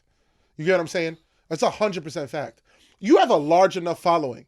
Do you know that if you be like, you know, if you did it, but I know that you're an employee-ish, right? I can attack her, I'll fuck with her. If someone with a big enough following really was like, yo, who's the last time that y'all heard Flex in the club? It's really bad. And my whole thing is like, why go out with bad knees? You're a legend. You could have walked out on the Dwayne Wade run, like it's my last year, and still be able to give knife. Kobe run could end your shit with 60. He can't end. He can't crush no club now. It's ridiculous. Put your guys on. That's number one. Number two, me attacking Flex changed Flex. It helped this city. I've spoke to the rappers. Flex started playing Pop Smoke. He definitely jumped at Fabio Foreign drastically faster. He started playing Pop Smoke much heavier. He went at Fabio. Fabio didn't even have a gap of where dead time as Flex normally does. Flex playing Smooth L like around the corner immediately. It's because the pressure was on him to being delayed. Yo, Punch, get the hell out of here, man. He liked the record, so he played it. Let me tell you something. You know what Flex used to do? When people were scorching, and anybody can attest, let it scorch for like a month by itself before he touched it. Am I wrong? If you're a new artist, he's not touching you early. I think that's how some radio DJs was doing that. Agreed. Before. They Guess were what? doing that before, yeah. Flex playing Smooth L, posting Smooth L on his page. That's different. Smooth L is 18, 19 years old. He does not know him. He does not know. He has interns, please do this. Okay. He's under pressure now. He's not going to miss nothing. It helps him. It helps Bobby. It helps all the new artists. You know why? Because someone pushed back at him enough the way he was like, and felt that pressure and was like, listen, I'm not missing nothing else. I'm not missing it. Because I attacked him. I said, you know how many artists we lost because your bozo ass missed it? Because you don't know what's going on ground level? Because you're not outside? That's a problem. Like, if you're not one of the culture, how can you control it? Like, allow the people that are a part of the culture. You know what's happening next. You watch talent. Bro, I am like me when I'm over the DJ shit. I'm over it. To be honest, I'm over it. Like, it's made me not like it no more. I got spoiled. Once I started playing festivals and doing 30, 40, 50,000 festivals, every single day, it makes me come back and go to the club and go, I don't want to play 500 people. I'm spoiled now. And then when you got bozos where it's like there's no way to grow, I'm like, let me go back to the internet. Let me go back to build this up the way that I want to build this up. Let me go back to where that I know that there's no ends to this. You get me? And that's why I launched my new endeavor, which is like the airport, which is my YouTube channel, where I want to release original content and go back through it and go chase up the 1 million views again. Because it's like, why not go back to where that you can control it? There's nothing left. This guy got no more gas and radio's not paying attention, and it's cool. I don't want to keep beating a dead horse. I don't. I'm over it. I can do millions of views. As you know, you're doing millions of views on your own platforms. I'll do millions of views on my own platform and not care about that like I was. Like I was doing 3 years ago and 2 years ago and a year ago. G Money, when he was like, yo, what's up? Catch me up with some stuff. I sent him some links. It was like 3 million, 4 million views with 3 videos. This is play around. The internet is a free game. So I live on the internet. But when it comes down to my culture, I don't like what he's doing with my culture. Another thing that he does with his culture is that he plays his OGs. He don't play mine. I'm going to ask you a direct question. When's the last time you was listening to the radio and you heard Lloyd Banks? When the last time you turned on the radio and you heard Breathe Fab? When the last time you heard Jim Jones? Cameron went in there like, oh boy, leave me alone. Like, real shit. When you ever hear Jadakiss, why? I Get High, nothing. You don't hear our classics. You hear his classics. I'm over them. I want to hear mine. I want to hear Tony Yayo. I want to hear So Seductive and Pimpin' on the radio. I want to hear Breathe. I want to hear my OGs. He don't do that. He don't want to talk with me. I drag him by his ankles. I talk way too good. He can't talk around me because I have precise, direct scenarios that's like, why aren't my OGs being played? And Flip is just making face because he's like, it's very true. You love Killer. Y'all had a viral moment with Killer Cam from the Diplomats a couple weeks ago. You posted up Cameron earlier today. You would love to hear Cameron's music on the radio, but you don't. Why don't we hear Joel Santana? Why don't we hear Kiss the Game Goodbye Chic? Why are our OGs not on the radio? Don't smile with me when you fucking agree with me, because you know that our shit ain't ringing how it's supposed to. I haven't listened to the radio in a while, so I don't know what's playing. Wonder why. Like I said, This is why niggas want to wrestle him. So, like I said, when Big Ben was playing, I used to hear all that, so I was satisfied. Yeah. So let's get back to it. You know what I'm saying? We about to turn them anyway. What we about to do? So it like we gotta kick. How I want to be there. I could be there. How? Of course. You know, I didn't know what his interview was going. I was like, gee, we were told to Punch about Punch goes. I said, man, Punch go talk that crazy. I don't feel like getting at my man. I don't feel like getting that punch today, man. Then I turned the fire. I said, I'm gonna turn the fire up. But then I write to us, I'm gonna turn the fire. And I know I'm gonna turn the fire up on him. This is what he wanna do. I'm gonna turn the fire. I gotta like him. Now I'm gonna turn the fire up on him. Yo, listen. Before we get out of here, can I give y'all props? Wait, before you do that. Okay. Oh, thank you very much for that. I feel it. I feel the love. I will say this. I believe that we should kick down the door. Me. That's how I look at things. Kick down the door? Kick down the door. I try my best, and I do a lot of things, and G Money know all the plans, and that's my man that ride with me. That's why today I really had a moment today, because I really had to say, like, you don't know what goes on behind the scenes, but people just speak. Yeah. And you know, shout out to G Money, because he put up with it and stuff like that. Because he understands, like, nah, man, I don't think anybody can ever ask or tell G Money, I don't think Flip love you, or like, you really gotta know the sacrifices. And my 16-year-old, my 15-year-old son was talking to me about it, because I'm telling you, I was on live in my crib and we was looking at things. He's like, yo, Reese, I've been there. I was there. Yeah. You know, but they don't know, because I'm so flamboyant, I'm so boisterous, I don't care. I said they don't know behind the scenes and everything. It's time for Flip to look out for him and his, meaning me and my boy. That's why I'm here. We not looking at nobody else. We not. I don't care about nobody else. No disrespect. I'm trying to kick down the door, make a way, and once my foot is in the door, I'll be able to, you know. You understand what I'm saying? I just want my wave to be there. I just feel like, yeah, of course you could be there. No, I said I want my wave to be there. Of course, I want my that wave would make to be me there feel too. happy. Yeah, and I just don't like the divide and conquer tactic. You know what I mean? Like, let things be how it is. You know what I mean? Don't try to divide and conquer, try to break things up, because what would you do different from me? How would you do it better? And if you could do it better, put yourself in a position to do it better. A lot of people don't do that. You don't know how we work to get here. Hell yeah, the masses. That's how I feel about it. J. pushing Paul, a lot. G. I know, I be turning up. No, you're right. You saying the same thing he's saying. Yeah, I don't know. No, you are. But he said. But he's saying. Gearing up. Let him say his. You know how you feel. G. I saw you. Hold on. I saw. So before we get to that, because you know I'm a little biased today. I ain't gonna lie, but. Y'all saying the same thing. He's saying that why aren't the bigger masses, or the other bigger masses than ourselves, because we're big masses too, why aren't they playing the same game we playing? You know what I'm saying? And to test what you're saying, I've been DJing 20 years. Like, and some people, like, to me now, yo, why you not in the club no more? Why you not doing this no more? I'm like, yo, I'm good, bro. I'm trying to do other stuff as you see right now. You know what I'm saying? So as young DJs that I know, that I met and I heard them play, and they coming up, they rocking the clubs now, and I'm cool with that. You always put DJs on. Yeah, that too. That's crazy. That too. So and right now, I know a lot of dudes who throw events, that throw parties, and I was DJing these parties. I can call easy right now. I'm like, yo, take them off the bill, put me on the bill, and they'll do it because of the relationship we had. I like that talk. You know what I'm saying? I like that talk. We can do that, but because I feel like I'm reaching that OG little status type. You know what I'm saying? I'm doing my thing for a long time. I put the work in. I want to move on to something bigger and better now. So let them do their thing. And I'll jump in when I can. You know put a lot of. I watch you take a backseat and say, "Yo, upcoming." I watch you put upcoming DJs on at a popping party of yours. Facts. I do it all the time. I don't even DJ mad time. I'm a piece of shit. He been around me. I don't DJ with like it's real shit. I'm telling you. We could talk that talk. I mean, I brung DJs around celebrities. All that. I brung DJs. I'm just saying. You know. Chill, G. All right, I ain't gonna lie. Punch just had me around Lindsay Lohan. Oh, wow. I ain't gonna lie. So, yeah. I love Big white. facts. I love white girls. I got, and this is savage from ground level. Like, I'm seeing Lindsay. Playboy Club. That club right there. Oh man, I gotta get on. I gotta get on. I love white girls. Okay. I love this guy. Yo, he's gonna be a star. I feel it. I love that.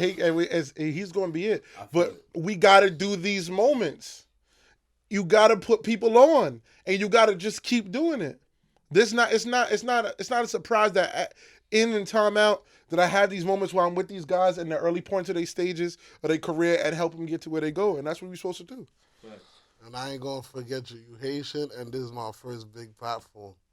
So There it is. You my man. I appreciate you, man. Fit, you know what I'm saying? you know that shit. Any final words you have to say before we Hell get out yeah! here? Let's talk about this. Let's talk about y'all niggas being lit. All right, classic interview. Shay Davis. I love it. It's just fire how I did. G Money, your progress on interviewing from when I've been looking at it immense. He talks more. He does this whole shit. This is it. Amen.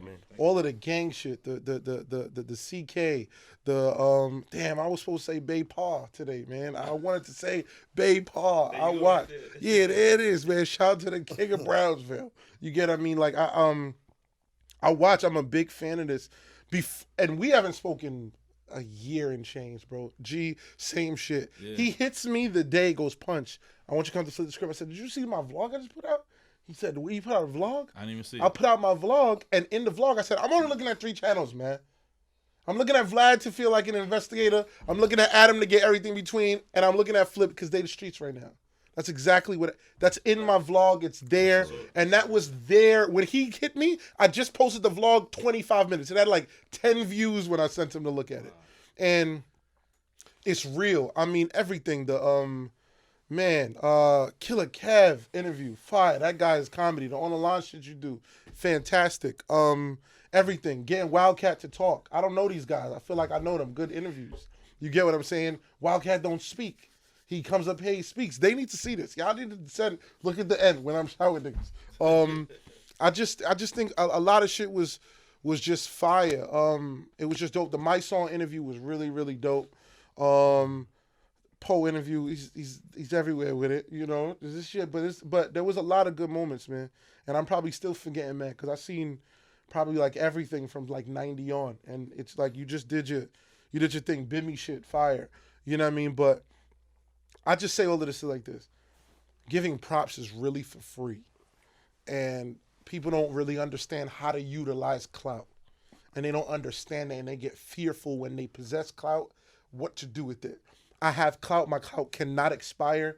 I've done too much. I'm a musical genius. I got the next star. I got 2-3 more stars after it. Like, my ability to pick talent and help groom them to become a superstar cannot stop. So my clout doesn't run out. And for that, I continue to give out people roses and give them their props. And I'm a part of this culture. I'm going to control the culture. I don't worry. You get what I mean? I'm going to be literally one of the top 3, top 5 most influential musical figures to come to New York in our generation. It's hands down. I know where my story is going to lead.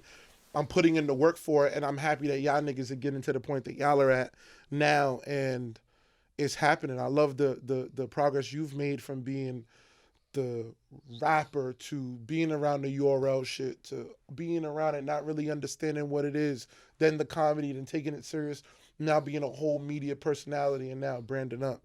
You know, like, that shit is big. You know, that's a real shit. That's big. It is, man. Just let me know when you finish, so I I know, like this, yo, man, it's real shit. A lot of these niggas, they say this stuff. I've seen people come up, but they don't know yet. I know this culture. So when I see it, I have to identify it and say it. Like, I have to. And this is some dope shit. And I've done the interview shit, man. I got 30 million views on YouTube. I've been that nigga in this shit. I know how difficult it is to be that nigga right now. Y'all that nigga right now. And y'all got the moment and applause. And I'm here, and I'm happy to be here. And I brought GS9 Gino here, and he's the next guy.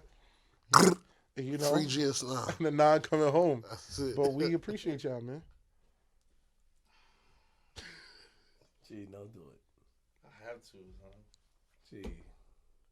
I'm gonna let him sign out first. I don't you know, this anything. The That's YouTube, it, man. YouTube. Yo, joint, the airport. I mean, y'all throw it in the bio description.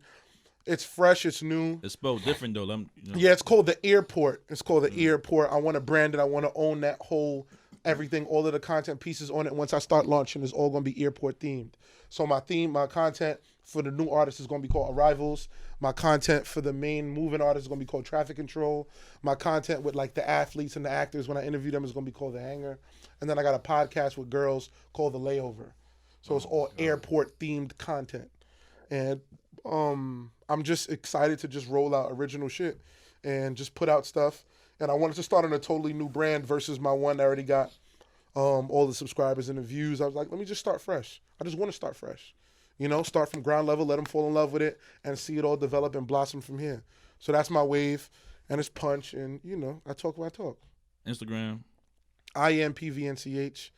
And that's on everything, man. PVNCH, PVNCH, My man sign out too. GS9, Gino, GS9, GINO.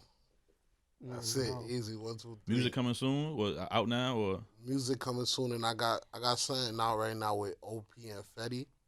It's called a Whole Lot of Gang Shit. I did like 107K. First one in 2 years. Like 2 years ago, I dropped something and tested. It did 50. This year it doubled up. I did 100. I probably double up again or shoot straight to 1 million. But the shit I got, I'm about to drop. That's looking like 1 million, John. You got a record coming out called El Chapo Pablo. Don't forget about Too Legit. And you got another Too Legit. You got some records. You coming? All right, man. We gonna sign out because we running out of time on the show. Camera might cut off soon. I don't want to cut y'all off. You know what I mean? But we here, man. FlipDaScript Podcast. Make sure you follow the YouTube. Nah, forget all that, man. He cool, man. He cool, man. Yo, you gotta get it, man. Gee. That's my man, long time, bro. threw me off with that one. I know. I had to, shake it up a little bit. Shout out my man Punch one time, man. Shout out to GS9, me and Punch go back to around the time. G Money put me on my first mixtape I ever was on. G Money mixtape. For real? Facts. I didn't know that. Yeah, when you did it, you came to my crib and dropped off the tapes. I remember that. I know what your first. What a first? I mean, it's my first one that I like. Let's tell the story like that. Oh man, wow. So yeah, we signing out, man. Shout out to my sponsor one time, Mikey Bills. What up, baby? You know what I'm saying? With the Slide, Hennessy, and Chess. You know what I'm saying? It's crazy how I got the Hennessy and Chess joint. I got the little Henny bottle. We'll talk about that later on. Yeah, sign us out, man. Queens Flip. Shout out to everybody that takes, shout out to everyone in the building that helped put the machine together. Shout out to my man E-Bach. Facts. Shout out to Basco. And shout out to Marty two-time. Michelle one time. Yeah, Michelle one change time. Her name, man. Yeah. She already got the new. It's Michelle one time, but I call her Marty two times. We gotta get the followers so people to follow on Yeah, Instagram. Michelle. Yeah. Michelle one time. The Yeah, acronyms MOT, don't sound right. I know. So when you put TT, Michelle one time, thank you. Marty two times.